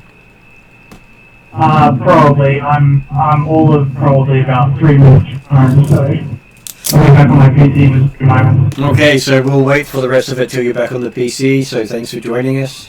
Before, to fill in the time, because I'm happy to wait until after Cheval's been. One of the things I wanted to do in all of this discussion is reach out to the Wild Hunt, reach out to the Archfey I know, particularly the king, the leader of the Wild Hunt, and ask if they have any idea the magics or any clues as to what this area of control is. From their opinion, it's just death.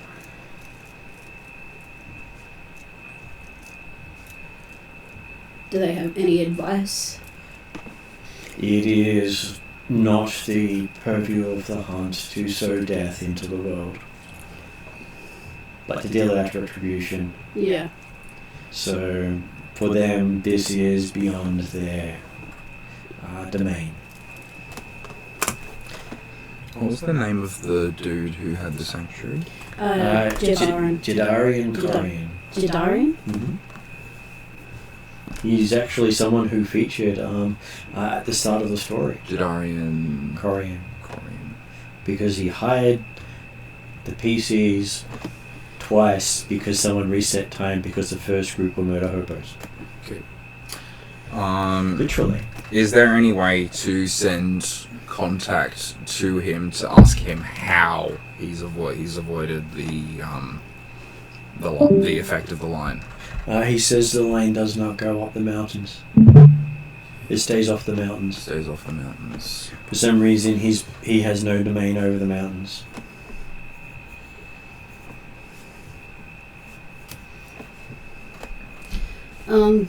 You are the servant of the minion of a god of death.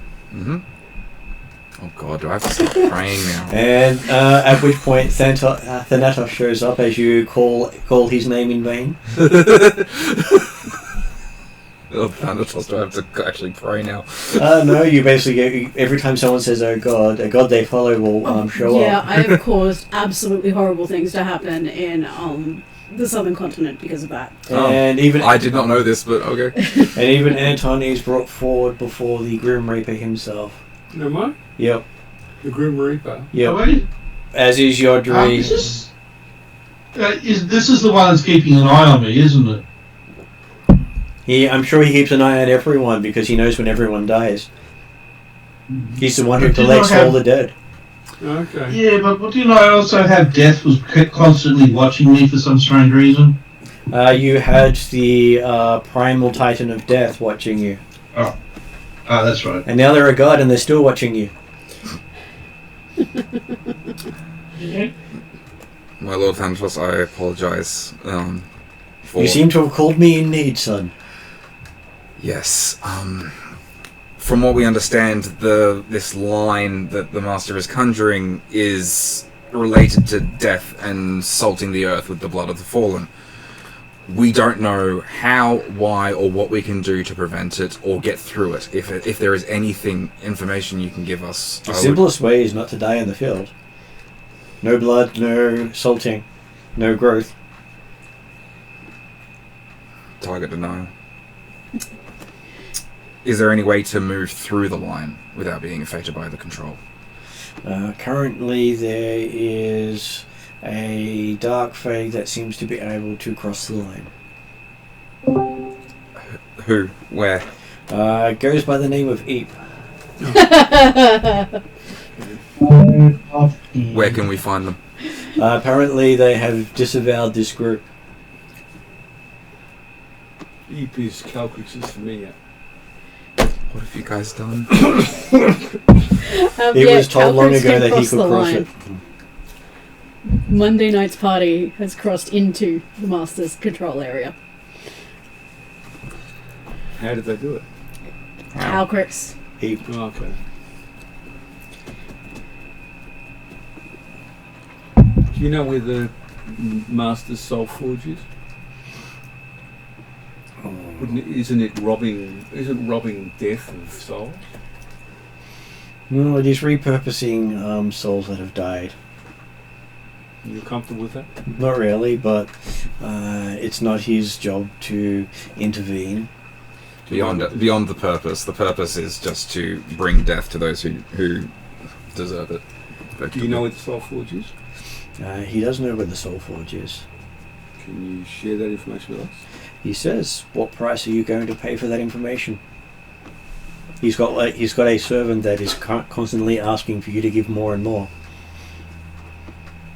I don't know what price do you want? What price do you set? Just Orcus is a sub command, like is Majority of the gods of entropy serve Thanatos. Yeah.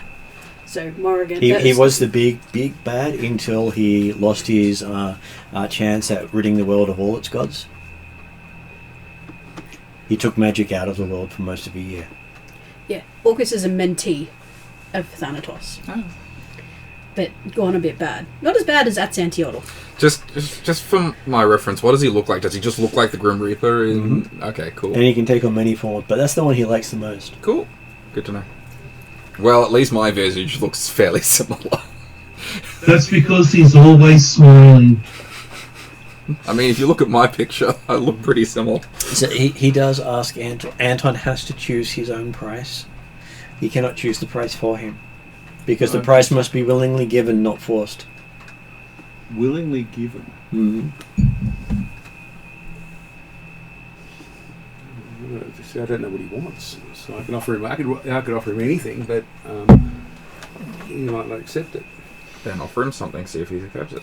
I've got this sword that I don't really want. Would you like the sword? I think he's got plenty of those. Well, see, this is the point. I think Morrigan at one point would lead over and go, "It tends to be something of value to you, not just a really awesome magical thing. It has to mean something to you."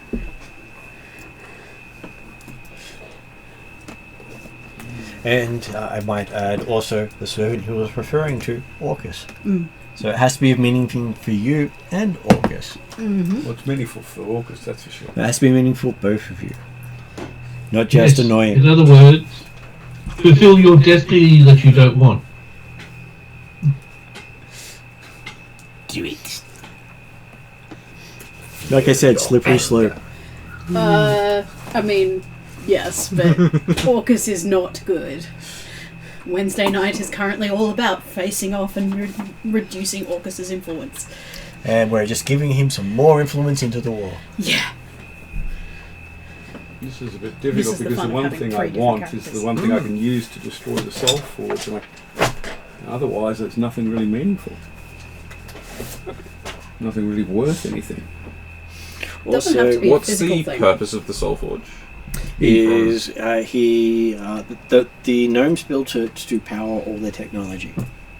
So they would take anyone who has broken a law in their society to donate some of their life force to power their cities and their gear.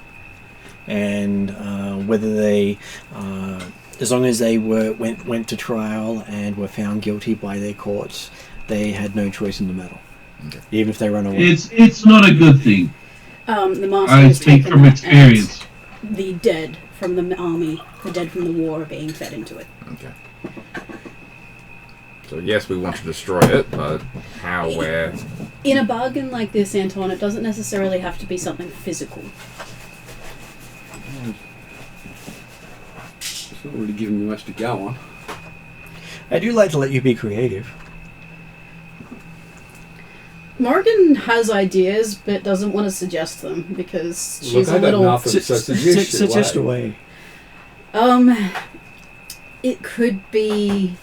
I mean, you're a warlock, yeah? Yeah. Your spellcaster is charisma? No, actually, wisdom. It could be part of your wisdom. It could be memories of something. It could be, and you will hate this, your day of self-determination. Yeah, that's the only thing I could come up with. Is if he lets me destroy it, he can have me. So you would lose the fact that you said, I do not want to be this Dread Knight. No. He collects souls. There's a soul sitting here. If I can destroy the Soul Forge, he gets the soul. He gets your soul anyway. No, I was thinking, you know how you said I had a day where I could say I don't want this?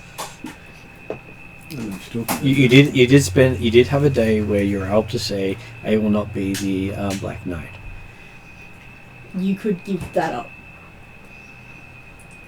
It's when Calcrick said It's when you found, because you were she told was- if you found out who your god was, you would become the Black Knight. So, And you it was remember the day when Calcrick said, I don't want to be told what to do anymore, I want to be something more in the world. And she turned. became metallic and started a path towards becoming a planar dragon. You had that day where you said, I don't want to become the Black Knight and be ruled by Orcus. And you were granted that on that day. So you could give that up. Keep Oh, in God. mind, It's all this stuff that I'm just, keep in mind completely you unaware of. You will annihilate the world. What happens if he becomes the Black Knight of Thanos? Not Thanatos. Orcus. Orcus. Instead of no. Black Knight of Thanatos, but not Orcus. It's a different thing, isn't But it? Thanatos wasn't offering it. He was offering it on behalf of his servant. So it's That sucks. Orcus who's going to get the reward, the price. Yeah. So he's giving his underling the option, and you don't have the ability to go to the manager. There's also the thing is that the domain of the dead and souls is more closely tied to Orcus than it is to Thanatos. Thanatos is about making sure they're dead. Orcus is about repurposing the dead for other things. So the Soul Forge does fit into Orcus's domain. If you want something that's a little less, like, mechanics-wise, you could give up some stats. I've got lots of useless stats. It would be something that, again, it has to be meaningful to you. You could give up some of your charisma, and it could be that your body takes on more of those things you don't like the scales and the scars and stuff. Yeah. I still have trouble understanding. He doesn't want my soul in return for the opportunity for me to destroy the forge. At this stage, he believes he's got your soul already. Because Okay. your soul belongs to Orcus. All right. Because you've already given Orcus and taken power from Orcus. What, you mean I took that stupid sword? No. Oh, Christ. Earlier than that. No, You're a warlock of Before Orcus. that. He owns you. when you became a warlock. But the sword was the first time he willingly took something from Orcus knowing who he was. Yeah. So Orcus owns you. Oh, you already did. You already did. That's Yeah. not you. Yes, but you had an out. Yeah. You'd worked an out into the game. You'd done well. Huh? You'd worked a way to get yourself free of Orcus Because in you the game. never said any. You never accepted anything Orcus gave you after being told you were serving Orcus. But now you have. We shall see how that turns out. It may turn out badly for Orcus, it may turn out good. He likes to invest in his things. Mate, I'm not using the sword to take control of undead, so, just don't worry about it. The sword's basically useless. Yeah, but you took the deal. So... You didn't say at the time, I don't want it. Oh, at the time I was confronted with, we've lost 200,000 people have been slaughtered, Yeah. and he's offering me something that might help. You now have the helm and the sword of Black Knight. And the boots. And the boots. Not the boots. I don't know. Oh, the boots are. They're slippers. You got some boots from the Blue Dragon in your lair. Oh, I didn't know I had them. So yeah, if there's nothing that's going to be important to you physically, like an item that Orcus The would one want. thing that's important to me is this, and I need it to destroy the Soul Forge. Yes, So if I so lose it, it's useless. think of something, an ability, a memory, an emotion. Oh, Christ. Lord Thanatos, will having this information help us in destroying and countering the Master? Any information can help. Whether this information helps you is purely dependent on how long you survive. You know my date of death. I'm not going to ask. He does not grant prophecy. He does not give days of death. I'm not asking for prophecy. So He also- hasn't granted prophecy to Lonnie. No, he's not the one who granted her prophecy. True. Tyr takes his wedding ring off. Mm-hmm. Would you give him the information for this? He says it is not something in his domain to give. It is in the domain of the master of your warlock. It has to be meaningful to that master, and he does not have a claim on you. Sure. And the lady below will also be unable to grant you that information, he says, referring to Yodri, because she does not know. Yeah, well, that's understandable. But he does turn to Zarlan, saying there is potential in that one if that can give up something of meaningfulness instead.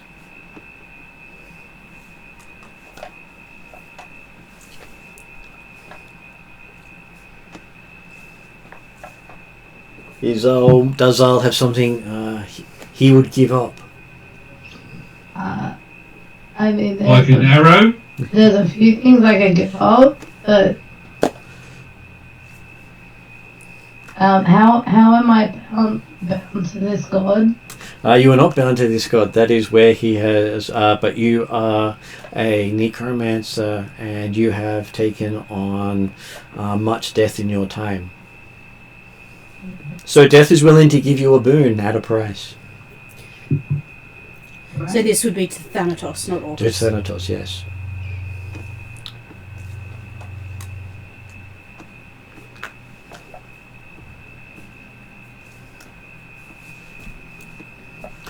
As an example, it does offer the contract of protection on your orphanage.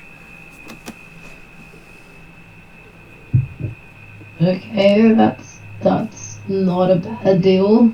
In which case the contract would be revoked and the Rakasta would slaughter everyone there. Yeah, that's not good. As in, look, wait, sorry, like, if I don't give up something, then... No, he's already protecting your orphanage. Oh, right, sorry, he's already protecting them. Right, okay. So this would be for continued... This would be if you were to give that up as the cost to get the information the party's asking for. So, the sacrifice of all the orphanages. All the The orphans. orphans. If Morrigan realizes that and goes, no, Zal, no deal. No. Not an option. Yeah, no, I agree with that. That's not an option.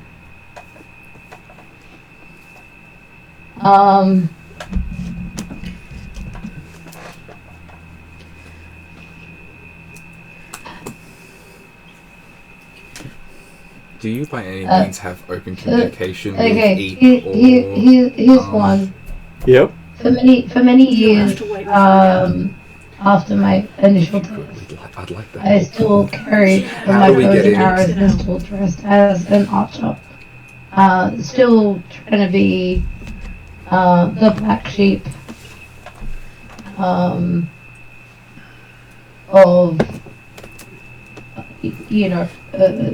trying to go against things that have happened. I would be willing to never use a bow and arrow again. It has a counter offer for you. It says give up your worship of Yamuga and follow him instead. I do not wish to do that. But that would have more meaning to him than you not shooting pointy wood of death at people.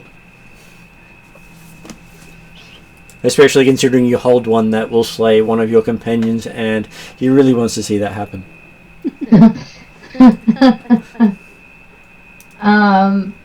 No, that will not happen. I'm sorry, I cannot take that deal, even if it means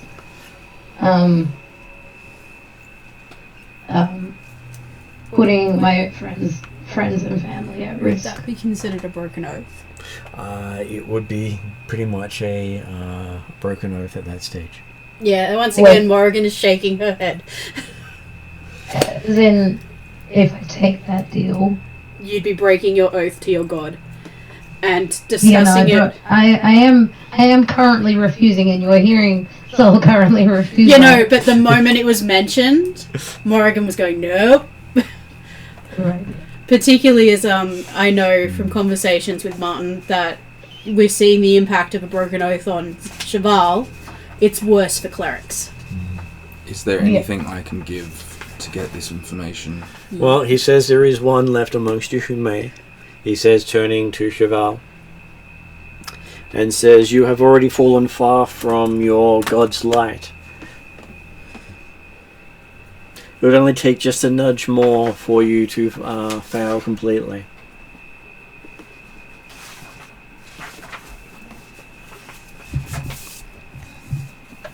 I completely understand. And I feel ashamed of the path that I have taken thus far. He says you shouldn't feel ashamed. You have served death far more than you have life, or the light. He's quite happy with your contributions and has assisted in your growth. You have been serving me far longer than you have been serving Ixion, he says.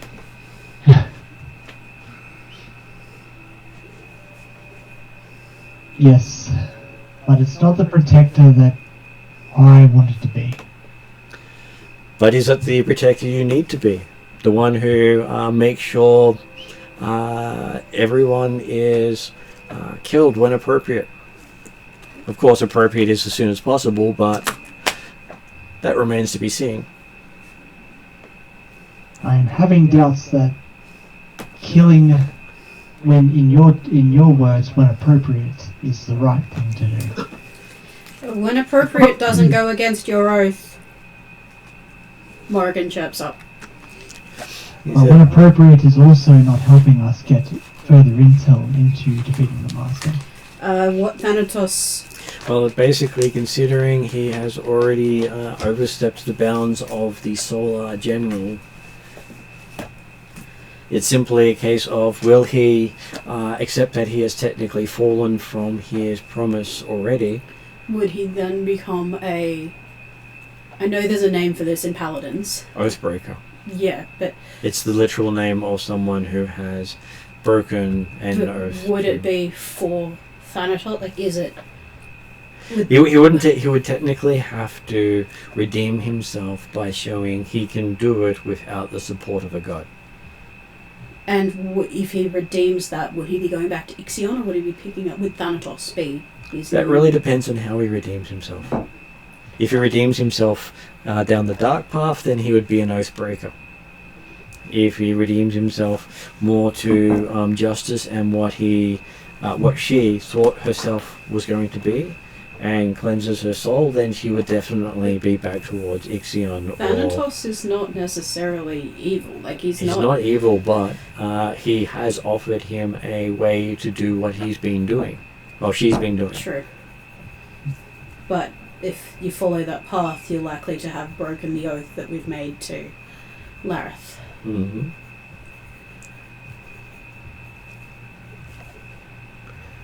So does Chauvel have any thoughts on whether or not Chauvel has stepped over the line and accepts that you can redeem yourself? I am full acceptance of my wayward from my path and my calling. And I'm trying my absolute best to redeem my ways. Okay, so with the admitting of that, your armor does disappear, as does your wings.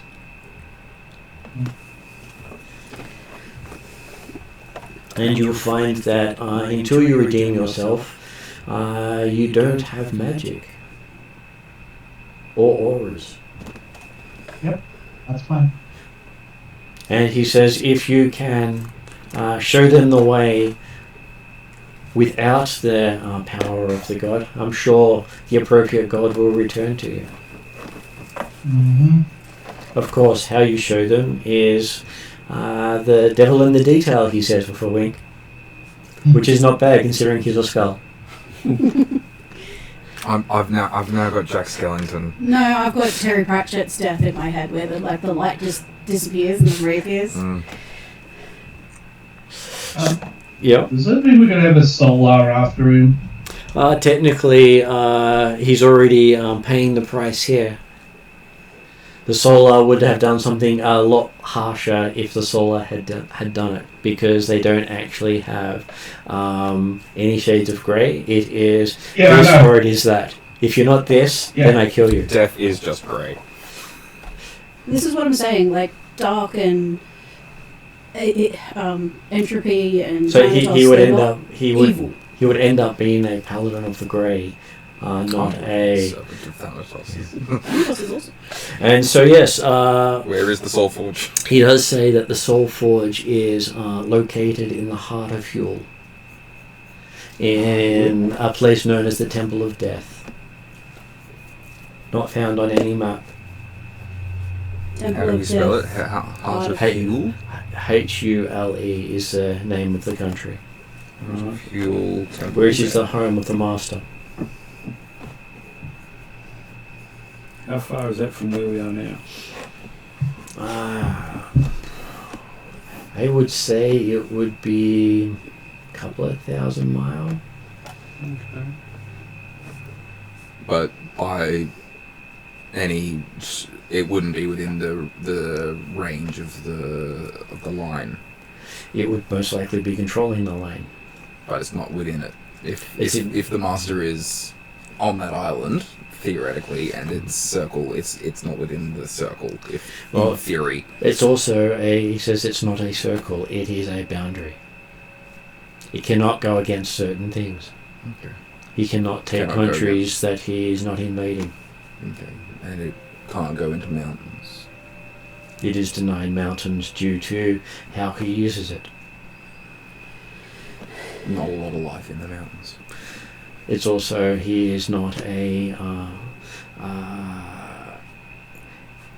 his style does not match that of the earth. So if we were to go into Huel, would we be affected by the control? Only if you go directly there. Directly there. You already have people approaching from the south.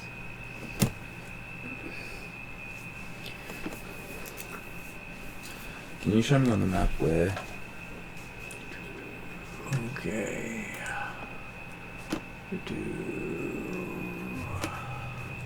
If I got my links of location.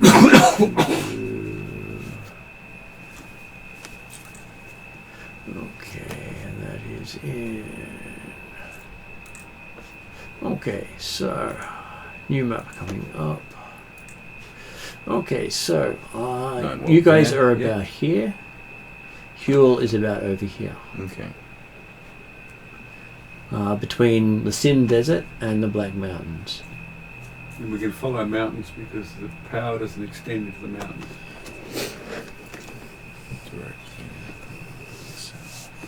And the fleet is coming up this side of the Serpent Peninsula. They've spent a year travelling, looking for news of the Master. We now have news that we could give them at the very least. Mm-hmm. Mm-hmm. You do. At a price. Yes. Cheval has paid the price. Mm-hmm. Okay, so yes, you find yourself back on the battlefield, behind lines, and your paladin is bright no longer, and now wingless. I have a question, kind of pressing question. Yes? Because I did not take the offer from this god who said he was currently protecting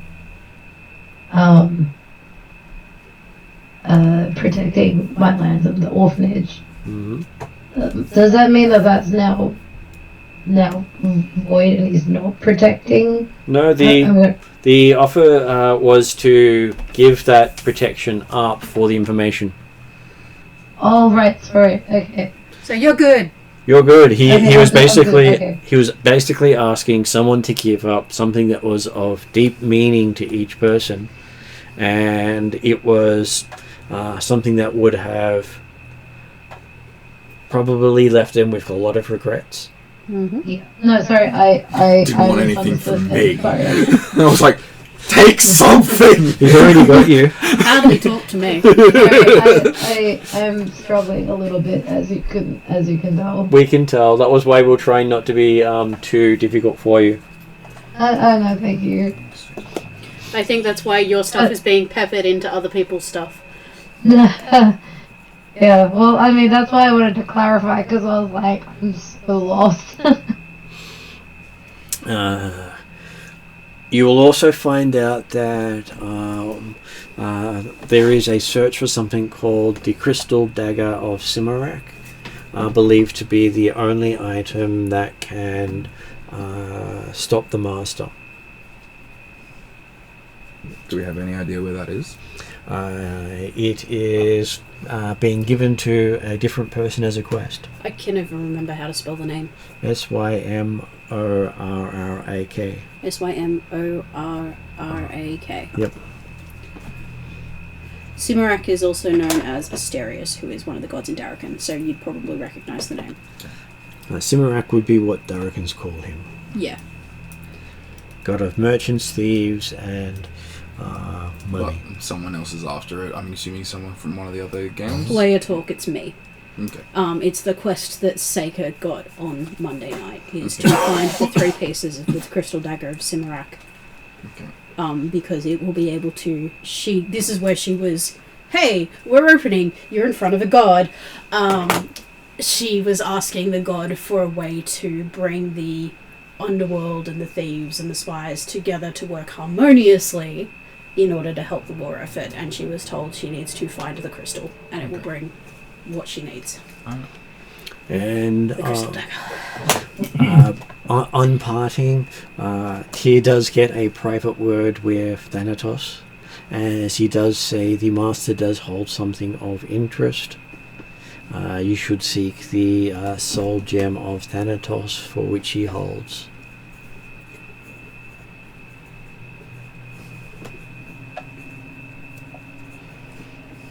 So the Master has it. And while he So holds you're- it, he cannot be slain. Ah. So you're saying the master has you by the balls? No, it's just he's got an artifact. Oh, okay. You weren't there for that conversation. This is just directly to me. Yeah. Means to kill it. Means to at least make him vulnerable. That's good. And it would discorporate him for a time without it.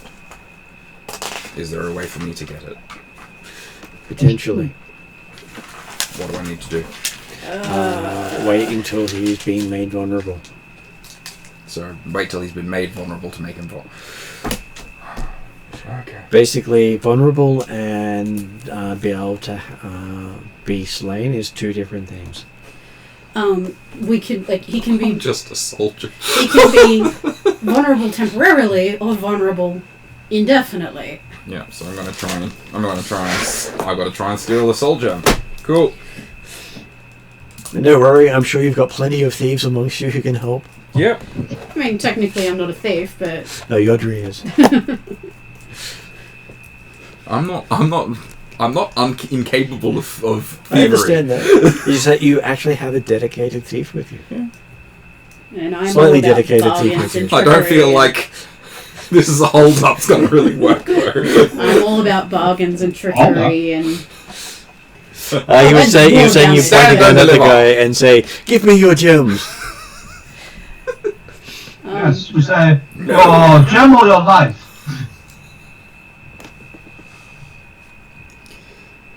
I don't think the master's got any chandeliers. Okay, so did Josh need any updates of what he's missed? Yeah. Well, what happened earlier? Okay, brief rundown. Zal has been disowned by the Ethengarian people as she's now got the Lantern wizards working with her. And as such, the Galantron wizards are happy to work with her, but that it does have its drawbacks. So you've got wizards on your side. Yodri has become the Pirate King, so you can feel free to sing that song along if you wish to. And he's got 1,000... So we need to get Yodri purple pants. And we do have 1,000 halfling pirates working with him. We have... Tyr has got 2 legions of Darrican working under him, and a couple working with him. Basically to stop the Master from pressing north. The Master has taken a big chunk of Darrican, so looking at the map, he has taken most of the green part of Darrican. His line consists of that red line across the steel to Favero, and sort of another angle back the other way. So he's anybody basically who crosses that line becomes under the Master's control. Yes. Just as a... And most of the living get turned into constructs. And then their bodies reanimated after their soul's gone. So he gets 2 for the price of 1.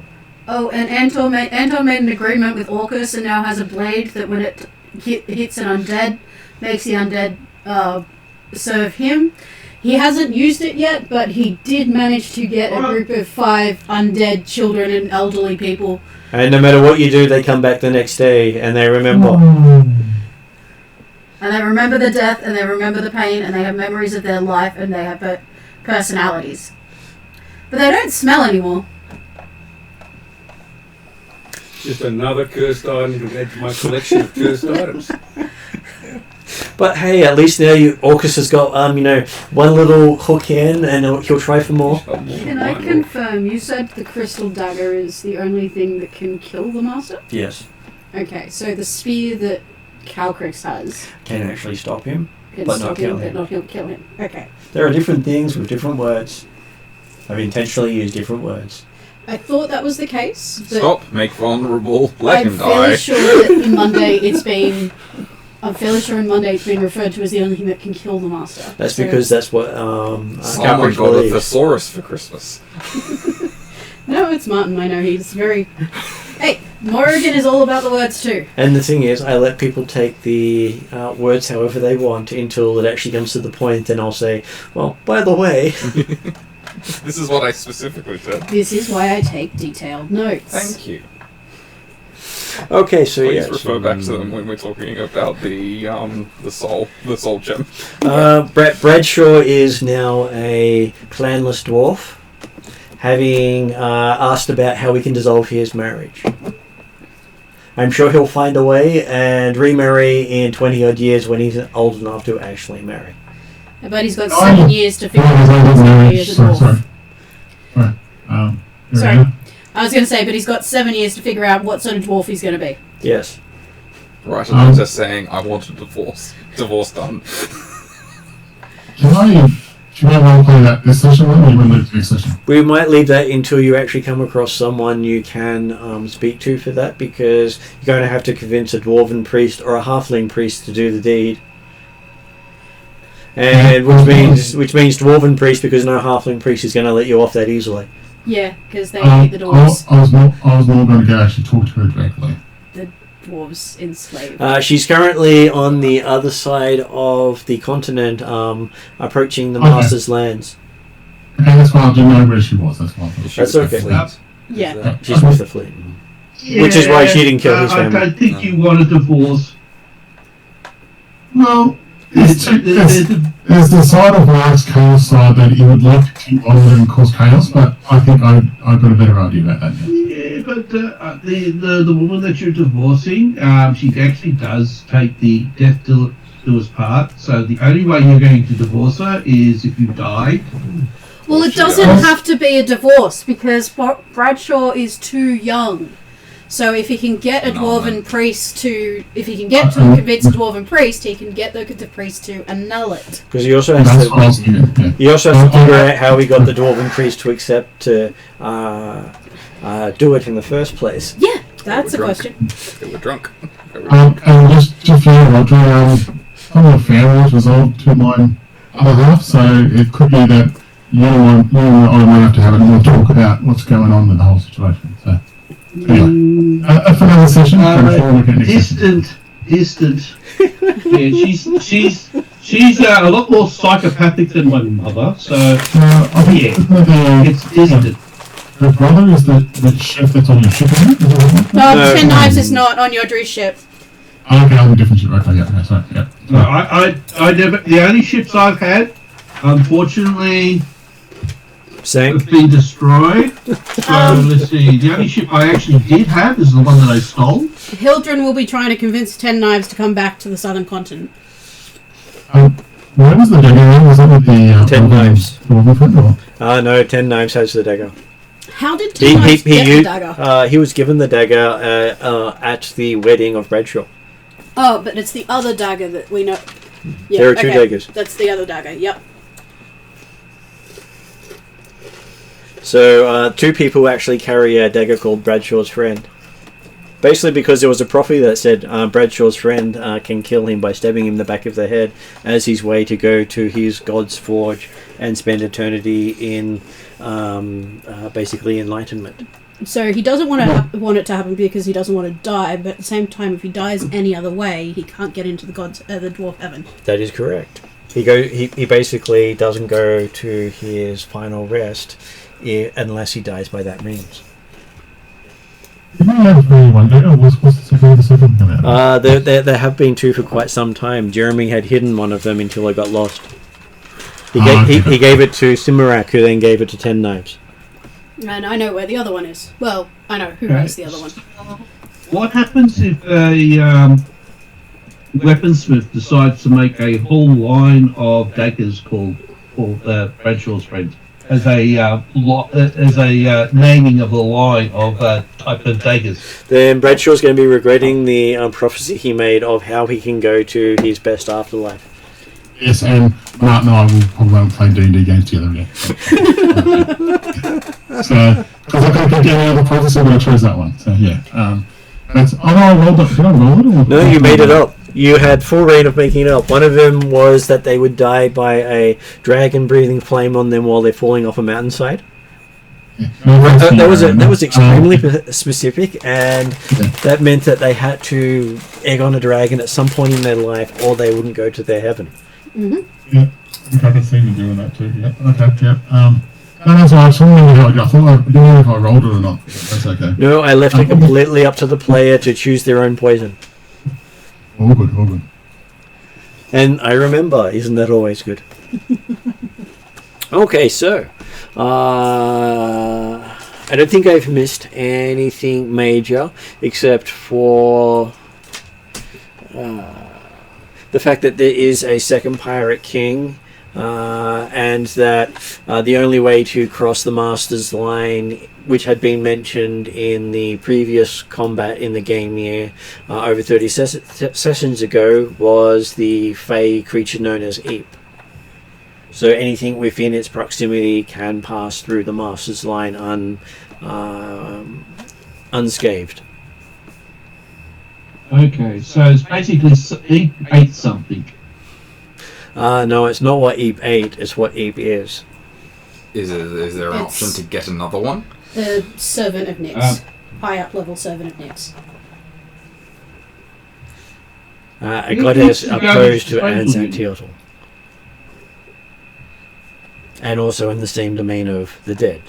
So she has more control over the realm than he does.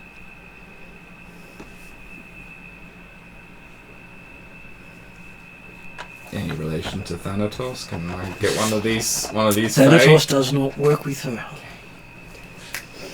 Can you? I mean, technically I haven't picked my god yet, but I'm leaning towards Idris. But there would be people of Nyx that I know. But I really doubt that I'm going to be able to get a hand on another Eep. But you would have trouble talking to Nyx because you have people with controlled undead amongst your party. And she is all about proper death. Oh no, she's about free will of the dead. Mm. So if the dead are animated, they should not be controlled. Which is what Anton believes, but not what he's doing. In fact... No, it's something that's happened. I don't... It was done to him. It's a curse. It is a curse. So you got a blessing curse from Orcus. I mean, it's Orcus. It's always going to be a blessing curse. Oh! One of my companions is a Herald of Zerchev. Mm-hmm. Right, okay. And you do note that Anton does have the holy symbol of Orcus now around his neck. Do I? That's new. That's the first thing we've said about that. That's because I've just said it. I'll take the bloody thing off. Doesn't seem to come off. Oh, God. And Orcus says, thank you. What? You said, oh God. And he said, you're welcome. I says, so you haven't died yet, but we can try that. I've got so many items that I can't remove. He's doing one little bit at a time. Well, okay. I put it under the armour so it's not visible. Zerchev and Orcus are diametrically opposed. They're in the same pantheon and they're the opposition. In fact, the whole thing of Wende's group is my character, a cleric of Zerchev, is trying to reduce the influence of Orcus, remove the power, and eventually kick the avatar of Orcus off the material plane. Yes. Okay, well, Anton is the Herald of Orcus. So I'm just going to put this to the party because this is what I can establish from what we've talked about, what everything that's happened this session. We've really got 3 objectives that we can fulfill. We've got to acquire this gem, which is a time-sensitive one because it's going to show up when it shows up, when he's vulnerable. We destroy the Soul Forge, which is in the Temple of Death in Huel, which I think is the most likely course of action for us to pursue, purely because you specifically want to destroy that. Well, like something we might be able to do. One you can add to that list is free the elemental cults from the Temple of Elemental Evil, lest they fall upon you next. That's what we were trying to do before and not getting anywhere. Because basically they're about to join the war, and if you haven't freed them, it's against you. So was that? That was in the. That was in the other place. So we need to get back. Would we need to get back there, or? Yeah. Is that the avatars or the actual elemental cults? The elemental cults will basically come to war against you if they're not freed. So for the master. Okay. And that would be enough to break the line either way, because you would find that they are also not bound by the line. Okay. They can cross the line and not be taken. The other one is less of an objective and more of a sort of order to all armies on the front is pretty much deny them any casualties. So just guerrilla tactics. Do not engage in pitched battle because that's just going to end badly for us. So it's pretty much just do what we can to slow the progress of the. And if anybody dies, like gentle repose, pull them back. And now you know why there's been so much dead in the last 5 months. Yep. So we're going to try and reduce that to a sustainable number. And partly player going, any information is great, but partly because it was mentioned in our conversation with Thanatos, the crystal dagger of Simarak. If we get any information for that, it would not have been Thanatos who told you about that. It was me reminding the group. Yeah. Okay. So Thanatos would not have told you about that dagger. Yeah. But somebody is looking for the crystal dagger, and we know that it's the only thing that can kill the master. It's told that it's the one thing that can basically kill him. Okay. But you're not sure how or why. If we find any information, we'll pass that on. So that leaves us with 2 big objectives that we can. Means it would be a dagger based on thought, whereas the spear that Calcrix carries is based on energy. So that means the master is somewhere in between those 2. So thought is air. Thought is air. Energy is fire. So the opposition of air is earth. So that means that the master is either air-based or water-based. Air-based? Water-based or? Air-based or water-based. One of them is the enactment of the other. So the fact so that he's either opposed directly to fire or opposed directly to air. So that would be earth-based. You said You said air. Sorry. So based on earth But or it's water. either earth or water. Yes. Sorry, that's what I was trying to figure out. But he can't go into the mountains, so, and he is across the lake. So the earth rejects him, so that would rule it out. Likely be water. Yeah. And the ice is frozen over in the lake. And okay, yep. Can I make it because of Morrigan's new contact as a Vialian elf? I can, like, if we learn any information, I can get that to them, and they can get it to Sega. Yes. Excellent. And there's a good chance that is why the spear can stop him, is because basically it is fire versus water. Okay, relay whatever information you can to Is whoever that needs news it. to every group? It would be news to most of the groups, yes. Okay. Relay what you can to whoever you can. I will. If I have a game reason for why I would know it. Basically, from what you've been hearing, because you would have heard from Calcrix at some point that she's got the spear. I would probably tell Calcrix that what it can we've do learned. that. So, and Calcrix is in the other two groups, so... So you'd make the assumption that the spear can stop the Master in his tracks. He may not be able to approach the wielder of the spear. But the air dagger can kill him. We think. Maybe. Okay, so now we've got two objectives that we can go for. One, we can go just try and destroy the Soul Forge, or just relay that information to the fleet. Or two, we go back to wherever the hell that was, and we try and do the cults of evil. And I would prioritize either water or fire. And if you can get the cults onto your side, that gives you a fighting force that you can take behind the Master's line. Yeah. The other thing I'm concerned about with the going behind the Master's line is us, less the some of you have joined the cult. Yeah. I remember so while they travel with the Blackwood cult, they would be able to cross the line. The other thing to point out is that part of the deal, part of the whole point, from what I've gathered from talking to people, is the original quest for the freeing the elemental cults through the Temple of Elemental Evil was to also get the Northern Reaches to join the fight. Okay. So that particular, like the Soul Forge, I think, player talk, I think the Soul Forge is maybe 2 levels away. Mm-hmm. I think at the moment we should go for the go back and finish that quest. You can stop the Master's advancement completely if you can get the cults on side. Sounds good. And potentially start forcing any them out. objections, suggestions from anyone online? Wanted to finish off the Temple of Evil. Alright. Great, now how do we get back? Except when we were I might have a way. invited. I may have swapped out a spell. Teleportation circle? No, we can't use it because people have bags of holding.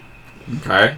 I thought teleportation circle was the safe one. Teleportation this one's quite safe. Teleportation circle to teleportation circle is the safe one, but they're generally fixed circles that are already existing. If you create an opening and go there, not guaranteed to work great for you. No, mine's safe. Okay, what's yours? Wormway. Surfacing wormway. I summon, if there is a giant purple worm in the radius, I summon one. We go into its mouth in an invulnerable sphere, and we sit in there, and we tell it, we want to go here. Okay. It would take a couple of days. Sounds better than walking. That depends on exactly how many miles it can go. What's the radius? Okay, hang on, let me pull the spell up. This is a weird spell. I've never heard this spell. I love it. Yeah. Well, I swapped it out because transport via plants won't work. Surfacing wormway. So, I blast can- from the past. That is the original D&D combined rulebook, Wow. which has the scale map that I can use a ruler on to figure out exactly how far it is. I can transport up to 50 willing creatures of large size or small. I call a gargantuan monstrosity from the depths of the world to carry you and your allies great distance. I have to fix the spelling in this description. When you cast this spell, the nearest purple worm within range, which is 150 miles, is charmed by me and begins moving towards a point on the ground that I can see. If there are no purple worms in range, the spell fails. The earth rumbles slightly as it approaches and breaks the surface. Any creature within 20 feet at that point must make a dex save. So if I do this, people stay away from where I pointed. We'll give you an LZ. Upon emerging, the purple worm lays down before you and opens its maw. Targets can climb inside where they are enclosed with an impervious hemispherical dome of force. Once targets are loaded into the purple worm, nothing, not physical objects, energy, or any other spell effects, can pass through the barrier, in or out, though targets in the sphere can breathe there. The hemisphere is immune to all damage, and creatures and objects inside can't be damaged by attacks or effects originating from outside. The atmosphere inside the dome. The purple worm waits until you give it a mental command to depart, at which point it dives back into the ground and travels without need for rest or food as directly as possible while avoiding obstacles to the destination known to you. It travels 150 miles per Does that day. do inches? Is that a ruler? I didn't have an. No, I didn't. You wouldn't happen to have a ruler on you? 150 miles a day, but it goes where I tell it to. That would be about 10 days for us to get that done, considering the last numbers he gave us. There's also wind walk, which is actually even faster than that. No, this is faster than... I'd swapped out Windwalk. I think I did anyway. When the purple worm reaches its destination, it surfaces, the dome vanishes, and it Okay, so you're disgorges the looking at target. about 8,500 miles from where you are. Back to the Temple of Helen Eagle. Mm-hmm. Oh, for Christ's sake. I'm sure Orcus would help you if you ask him again. The reason I picked surfacing is, unlike normally if it's attacked, it just vomits us up and then disappears. Whereas this one, it remains charms and is charmed by us until it has delivered us. If it's attacked, it travels to the surface, spits us out, and then retreats, as opposed to just spitting us out wherever it is. So there was a reason I chose the surface one. So that is the best option I have. So 8,000 miles to 8,500. 150 miles a day. Yep. It's still going to take us like 30 days. We need it faster than Around the world in 80 days. Well, 150 miles, back to 1,500 where we miles were, is to 10 Alphasia. days. Wow. So 75 is 50 days. So you're looking at about 56 So looking at days of this rest. map here, Nearly 2 you're months. basically on the bottom of that bit there, Mm-hmm. and you've got to get into about the middle of that there. So that's quite a distance from Yeah. the world. It's actually it's further than you would to find the Master's Temple. Yeah, well, I fairly didn't close realise anyway. it was quite that far away. There's Yeah, a lot but of the world it travel. does feel like the elemental evil is the higher priority for us because we can at least relay the information about the Soul Yeah, Forge to other 56 and 2/3. And But if if we you- want to get it done before the end of this campaign, before the end of winter, and get the Northern Reachers and the Cults with us, we need to get that faster. And if you can get the cults on your side, then you might still be able What to about hammer the... Redrian's teleportation circles? Are they still operating? You can use them to get there. There is a circle in the Nice Rivet Inn in Corriglane. And as for destination, you can hope and pray it connects somewhere on the other continent. We don't know. You're not sure, he doesn't have a network there, so you'd be connecting to hopefully something over there. Well, at least that gets us closer than what we are now. And then you can do the purple thing. Purple worm thing. Is the fact that none of us are portologists going to affect things with our bags of holding? That you won't know. Okay. It's always a risk. So the risk is that we go through a portal or a teleportation circle, and somebody's bag of holding no longer works, and all of their stuff falls out in the original spot. Because that's so quick, we could use augury divination to confirm. There's another solution. We can leave the bags of holding behind and just take what we need. It's also artifacts. Yeah, Artifacts have artifacts as problems well. going through it.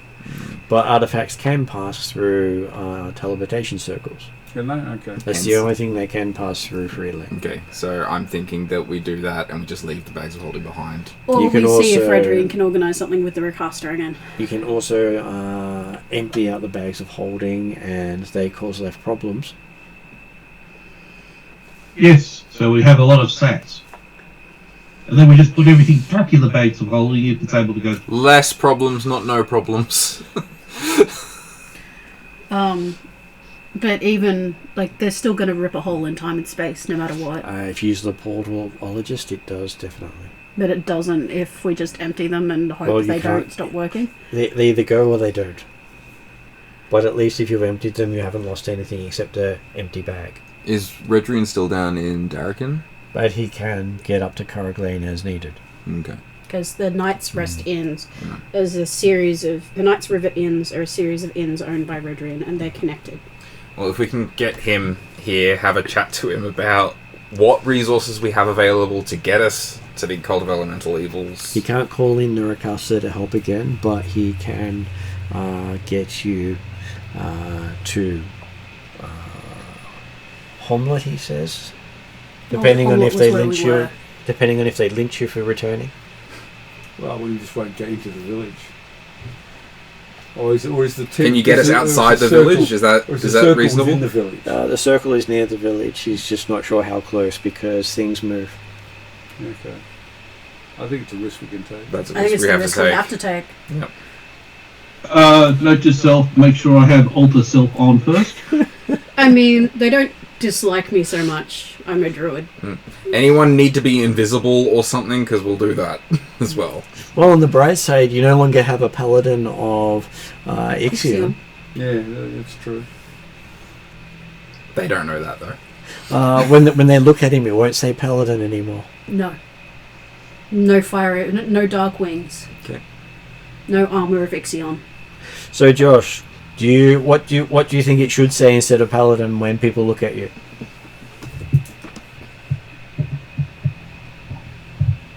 I have to think about that in between sessions, I reckon. Or should we give it over to M and say what should it say when people look at Cheval? I could print off a card for our detective agency if you really want us to know. He still has a title, that makes him feel happy. What does what say? Oh, because every time, early on when people looked at his character, she would project paladin into their brain as if someone was shouting. Yeah. That's where that comes from. It was suggested before you. It was suggested before you come on that it adds the title fallen or failed, depending on the person who says it. Well, unworthy. Well, there's a third one now, so there's options. I'll think of something. I'll scream it out next session. I thought I'd give you free rein to come up with how you're dealing with the changes. Yeah. And I'm sure you can show what a paladin should be. Lead by example. Lead by example. By following Tier. Well, there's a HR manager of the detective agency, so I'm sure Hey, we can get out of it. From the god's perspective, the herald or paladin is the example, and the cleric is the voice. So basically what the paladin does is supposed to be the god's will, and what the cleric says is the god's will. God's word. Okay, so I just give death. I'm the god's right hand. Alright, we'll take the teleportation circle, we'll risk what shows up, and probably going to have to be it's okay, we're leaving, we are leaving, and then we'll just bugger off. Okay, so you are being sent in the middle of winter to hopefully get the cults back in time to make a difference in the war effort, because they're not sure they can hold out until the end of winter. You have 2 months to make a difference, they say. Okay.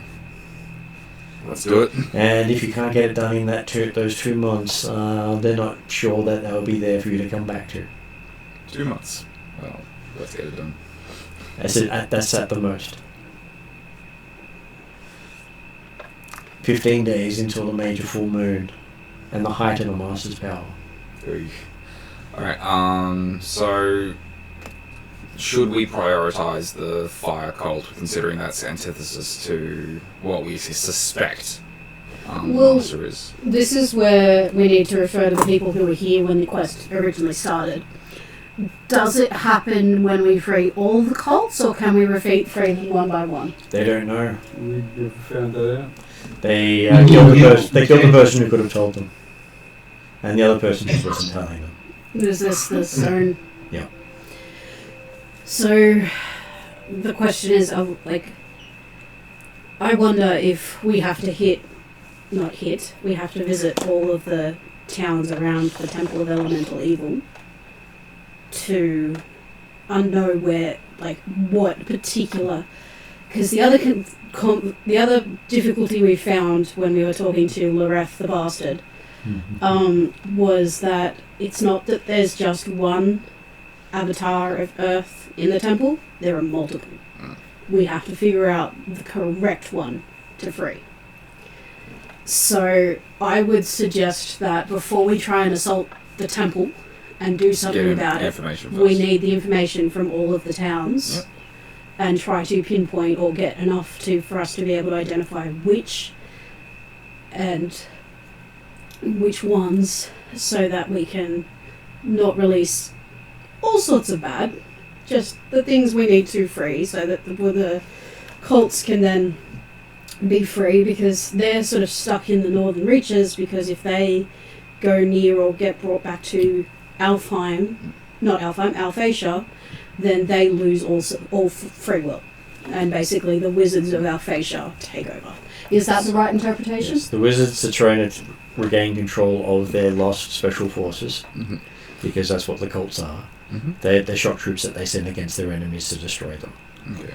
And the Master's gotten wind of that and is also trying to get access to them. Okay. Are there 4 temples that we need to deal with? Oh, void. Five entropy, 5 elements. Currently under the control of Nyx. So we know Nulb is the entropy. We know Homlet is Earth.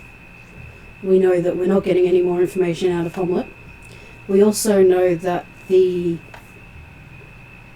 people who were looking after the ruins that we went into have left.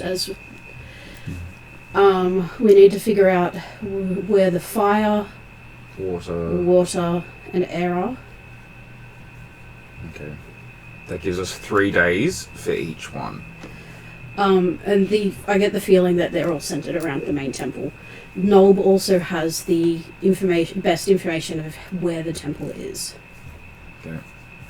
Where do you think we should go first?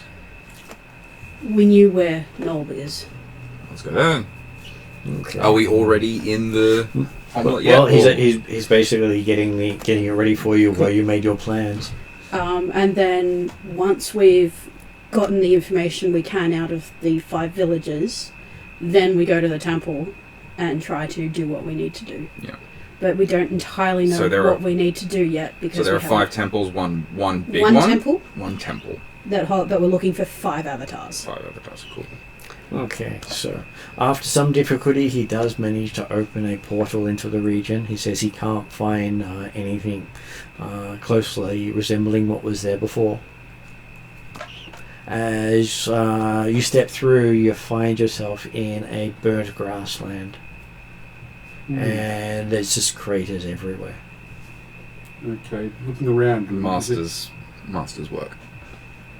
No, Master hasn't been here. Any landmarks? Anything? Looking around, you can see quite a few different things that seem familiar. Give me a survival roll. Survival. I ain't got survival. But hey, that's the best way to track and figure out where you are. I have stuff for that. Is this daytime or nighttime? It would be nighttime because you would have left at daytime. It's that's 20. 20 is fairly good. Okay, looking in one direction, you can see a burnt out structures that you remember to be the farm that you had found the spirit at. Okay, so yeah. Right. And basically most of that has been crushed by some sort of meteorite. Okay. And it looks like the entire region has been peppered with meteorites. So as far as we can see craters and smoke. And glowing embers in the darkness. Yeah. Oh, it's nighttime. Okay. Glowing embers. So this happened recently. It may have happened in the last week. Some of these things go for a long time. We were here just before we left, so Yeah. it's So- been. No, It's I'm been just saying. 5 months. I'm just saying Yeah. this event specifically. It's 5 months since you left here. Yeah. This event specifically because the embers are still burning was probably within the last few days, if at most. Considering embers don't burn for that long. I don't have sending. Okay. My other two characters have sending. I don't.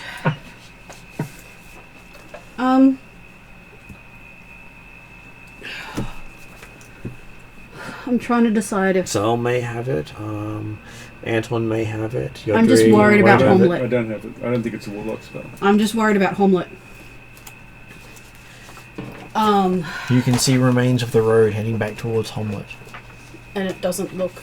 Well, the road itself has been hit occasionally by meteorites and is missing about 100-meter sections where they've come down. Well, These 100 foot meteorites sections. was a tactic that the master used, yeah?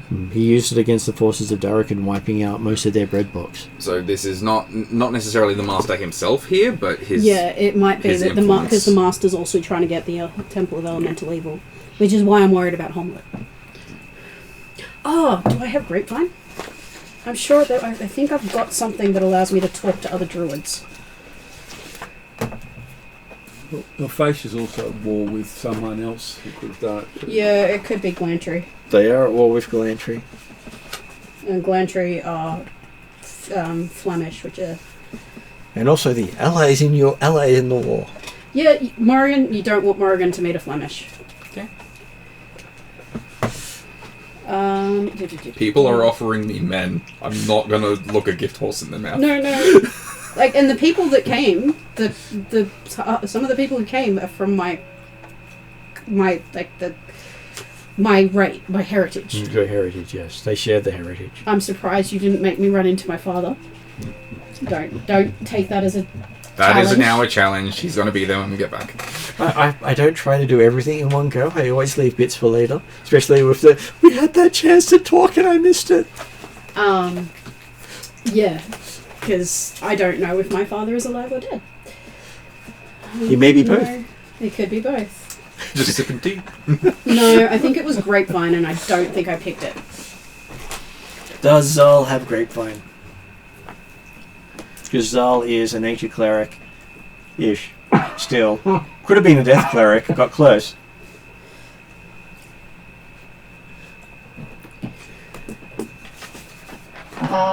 I don't know because I never got the chance to update my character because I made myself as sick as a dog. Yay! Would I have brought my followers with me? Probably not. Okay. You wouldn't really want to risk them getting stuck on the other side of I've the got world. green, which we use to convey messages. Because I was going to say I could send a Tane to Homlet. I probably have the How ability far away would Homlet be Luna, from here? whether A couple of hours. We don't really want to go back, particularly About as we're not going to be distance. welcome. 3 hours. And what was 3 hours walk? And what was Em saying because she can hardly speak? I was just saying I could probably learn it. So whether that can be done retroactively, I don't know. It can be done retroactively because it could be one of the things you spent your downtime on or your leveling. So, you've learned, what level is Sending? It's like 3rd level, I think. Yeah, Sending's third. Then she could have learned it easily because you could cast 3rd level spells. So yes, you have a cleric that can cast Sending. I won't get Em to do the words at this stage, so she saves her throat. Thank you. If you don't mind me narrating this or whatever, Go right ahead. I would say we're sending to the head of the druids, who I can't remember his name right now, but I've got it written down somewhere. I'll it starts pull it with out J. later. Okay, so the crux of what you find out from the druids, because we are past 10 o'clock and I'm trying not to keep people too late, having accidentally got people to 11:30 on Wednesday, is that they got wind of an attack coming and they have tried to get out of the area. Much of the town was damaged and they are trying to repair what they can. and much of the all the sister towns were also struck at the same time. So I have an ability that means that I can get intimately familiar with the landscape and what's going on within a 5-mile radius of us. I'm assuming that 3 hours walk is about to within 5 miles. It should be fairly close. Yeah. You can do up to 2 miles an hour. So I'm going to send Grey, my peregrine falcon, right up, go eyes through him, and pretty much spend a minute inspecting what's going on. Try and get eyes on Homlet, try and get eyes on anything that's like any opposing military force. Your familiar creature is telling you that it appears to be some sort of symbol has been burnt into the ground. Seems to be that of a silhouette of a feathered serpent. Does that mean anything then to us? Yeah, that is actually the symbol of at Santiago. This is say, over 5-mile radius symbol. So these meteors have burnt this shape into it. And Santiago's gone step. And it says off to the side you can see that of a phoenix with a skull in the center. And what does that mean anything to us? Symbol of Alphax. Alphax, yeah. The elemental evils are moving. And another one is the skull throne of Hal. So feathered serpent, phoenix, Skull Throne of Hell. And that seems to be centered around a village that was untouched. So just the skull throne center out of the village? All three of them. So basically they've damaged the region away from the central village. Okay. So is that the same for the Phoenix? The Phoenix skull protected a village? It started from that village and went out into 3 different directions. So it sort of looks like it's gone like that from this village. And is that the one, is the Phoenix skull over Homlet? I'd probably say it was the Phoenix skull over Homlet, yes.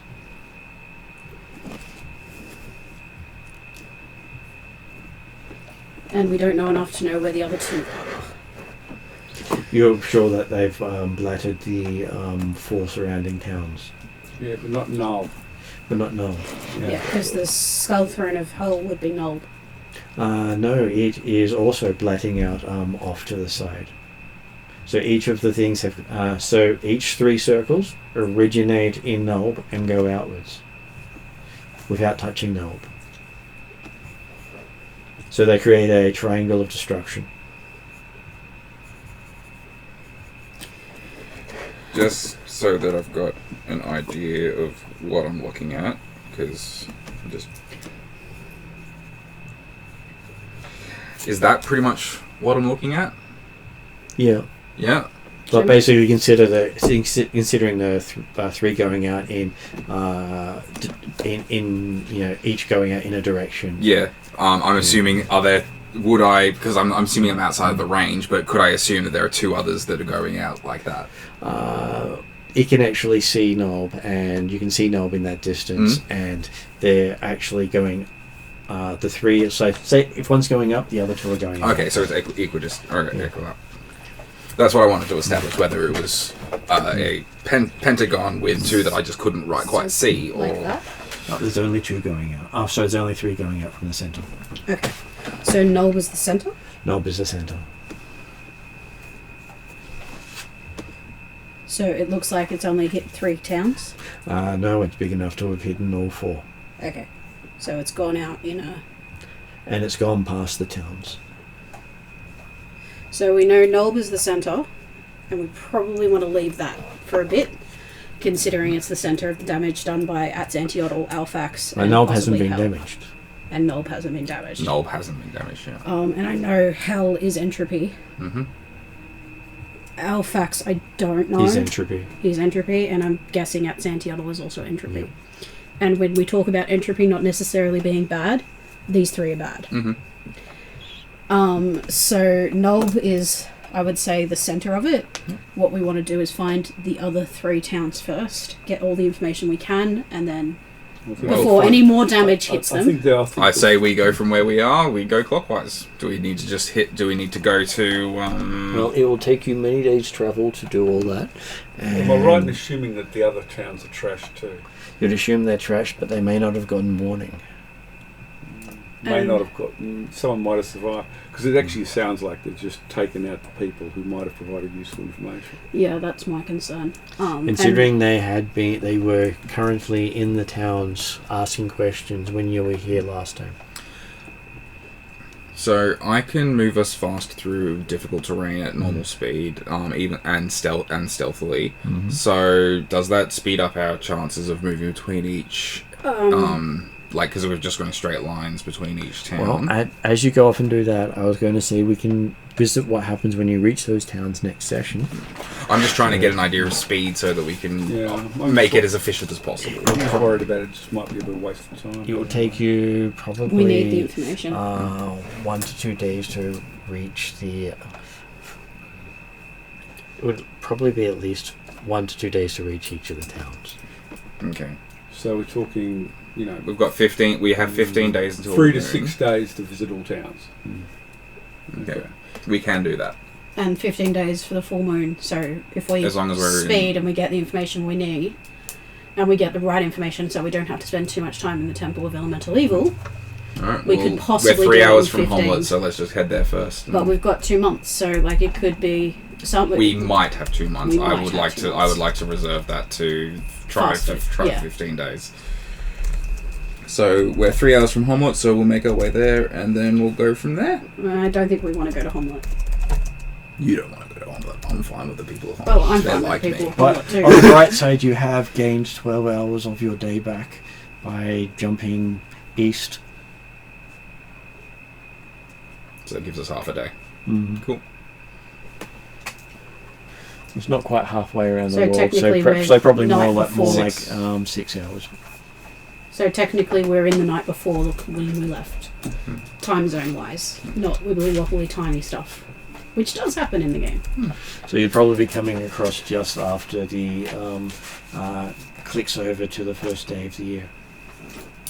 Okay. Oh, then yeah. If I think we go to Homlet, just try and get what information we can, because even if we can't get anything, then that's still it's a solid point. When we were there before, they could only tell us where Noel was. They didn't tell us where any of the other towns were, and the ruins. The only information we got is from Loreth, which wasn't really helpful. It was mainly that there is more than one avatar of Earth, and he didn't even tell us how. From the point of view, could I see where the other towns were? You can see the destruction blanketed out in a long field. Couldn't get a bearing on the towns. Though. Not really. Just would I have travelled over them in the hunt? Not really. Okay. Alphatia is not a great place to hunt, as people there believe themselves above it and can literally put a stop to the hunt if they try. I mean, I can travel in Thunderbird form Get us a good look. and because I've also got Aerial Surveyor, which means I get bonuses to... Oh. Yeah, but it's bloody obvious as well, unfortunately. Can you travel as just a normal bird?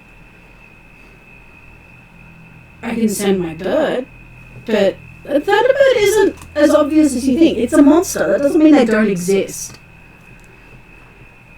And if I fly up high enough, I just look like a big bird. Are you yellow? No. Zapdos. Are you like special effects with the Thunderbird as well, like lightning and things like that? I mean, not... it does have lightning crackling and I have lightning and stuff attack, but again, it's not a fey creature, it's a monster. It's a monster. Yeah, but I thought the lightning was constantly on.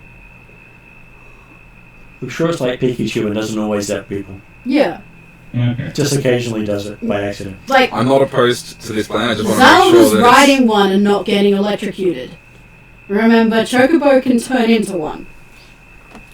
In fact, if I turn into one, Chocobo is likely to turn into one. So, do it when Chocobo's not seeing you. I don't mind having Chocobo flying with me. 2 would actually be less suspicious than 1. But I'm just saying, like, it's not... Like, I have weird forms, but that doesn't necessarily mean... In fact, they're better. There's a reason I chose a Thunderbird over a giant eagle. As long as I can... That's because it's scary. So long as I can put my flying saddle on him before he transforms, because that was not fun last time. Well, I can wait.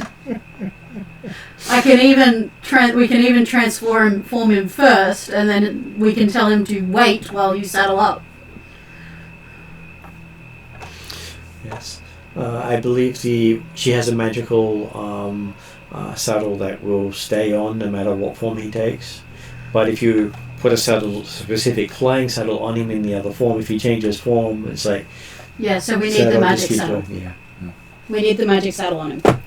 So then it doesn't really matter what form he's on. I'm sure I can modify it, or have modified it, so it's adaptable now. Well, the magical Maybe, saddle... I don't know. The magical saddle will fit any mount. Yeah. Doesn't matter the size of the mount or the type of the mount, it will fit a mount. And you can't fall out of that saddle because that's the magic of the saddle. Whether you're strapped in or not, you could be upside down and you won't fall out.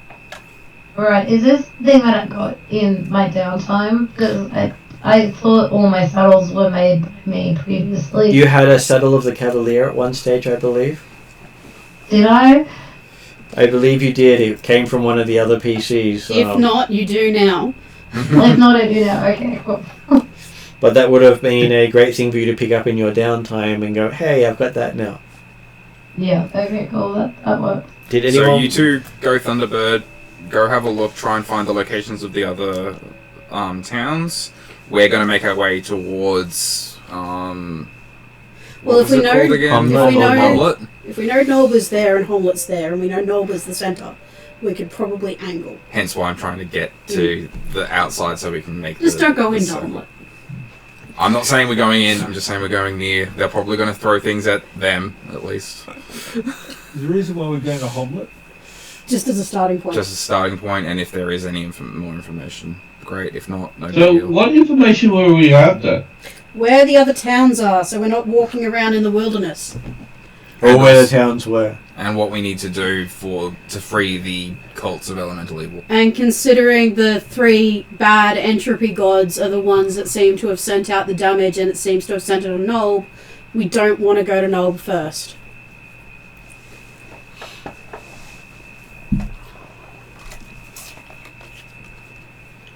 So, you 2 do that. We're gonna get walking. Because I have a feeling if we if we go to Nolb first, we're going straight into the temple with no information. No. So we're gonna go to the town, and then we'll work our way around, get what information we can. Okay. Anything else anyone would like to add before we go to end credits? Should I share what I got from Calcrix? You can. I'm not going to read it, but Morrigan got a missive from Calcrix. Ape appeared in front of her as a centaur. Calcrix this is not Calcrix now, this is Calcrix as Empress of the Moon, the leader and the creator of the Wild Hunt. She basically gave me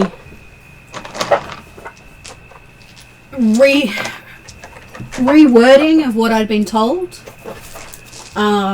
so that I'm not so that Morrigan has a better understanding of, oh god, I don't have to protect these people from harm all the time, and a better understanding of what her role is, and also a better understanding of what her responsibility is if she sees something that breaks the rules of the Wild Hunt, which is basically try to stop it at all times. If you don't seem to be able to stop it with negotiation, and they're continuing to say possibly hurt a kid, I can stop by trying to use lethal force if necessary. If I do see them anybody breaking, and this is not just you guys, anybody breaking the rules of the hunt, I have a way of getting that information and reporting it to the hunt, which is one of my responsibilities. So basically, instead of protect, because words mean a lot to Morrigan, her role is to monitor, record, and report to Redrian and the Wild Hunt about how things are going, and what is happening. Okay, so I will go to end credits, and we can chat after that, or at least we can hear people squeak if they need to.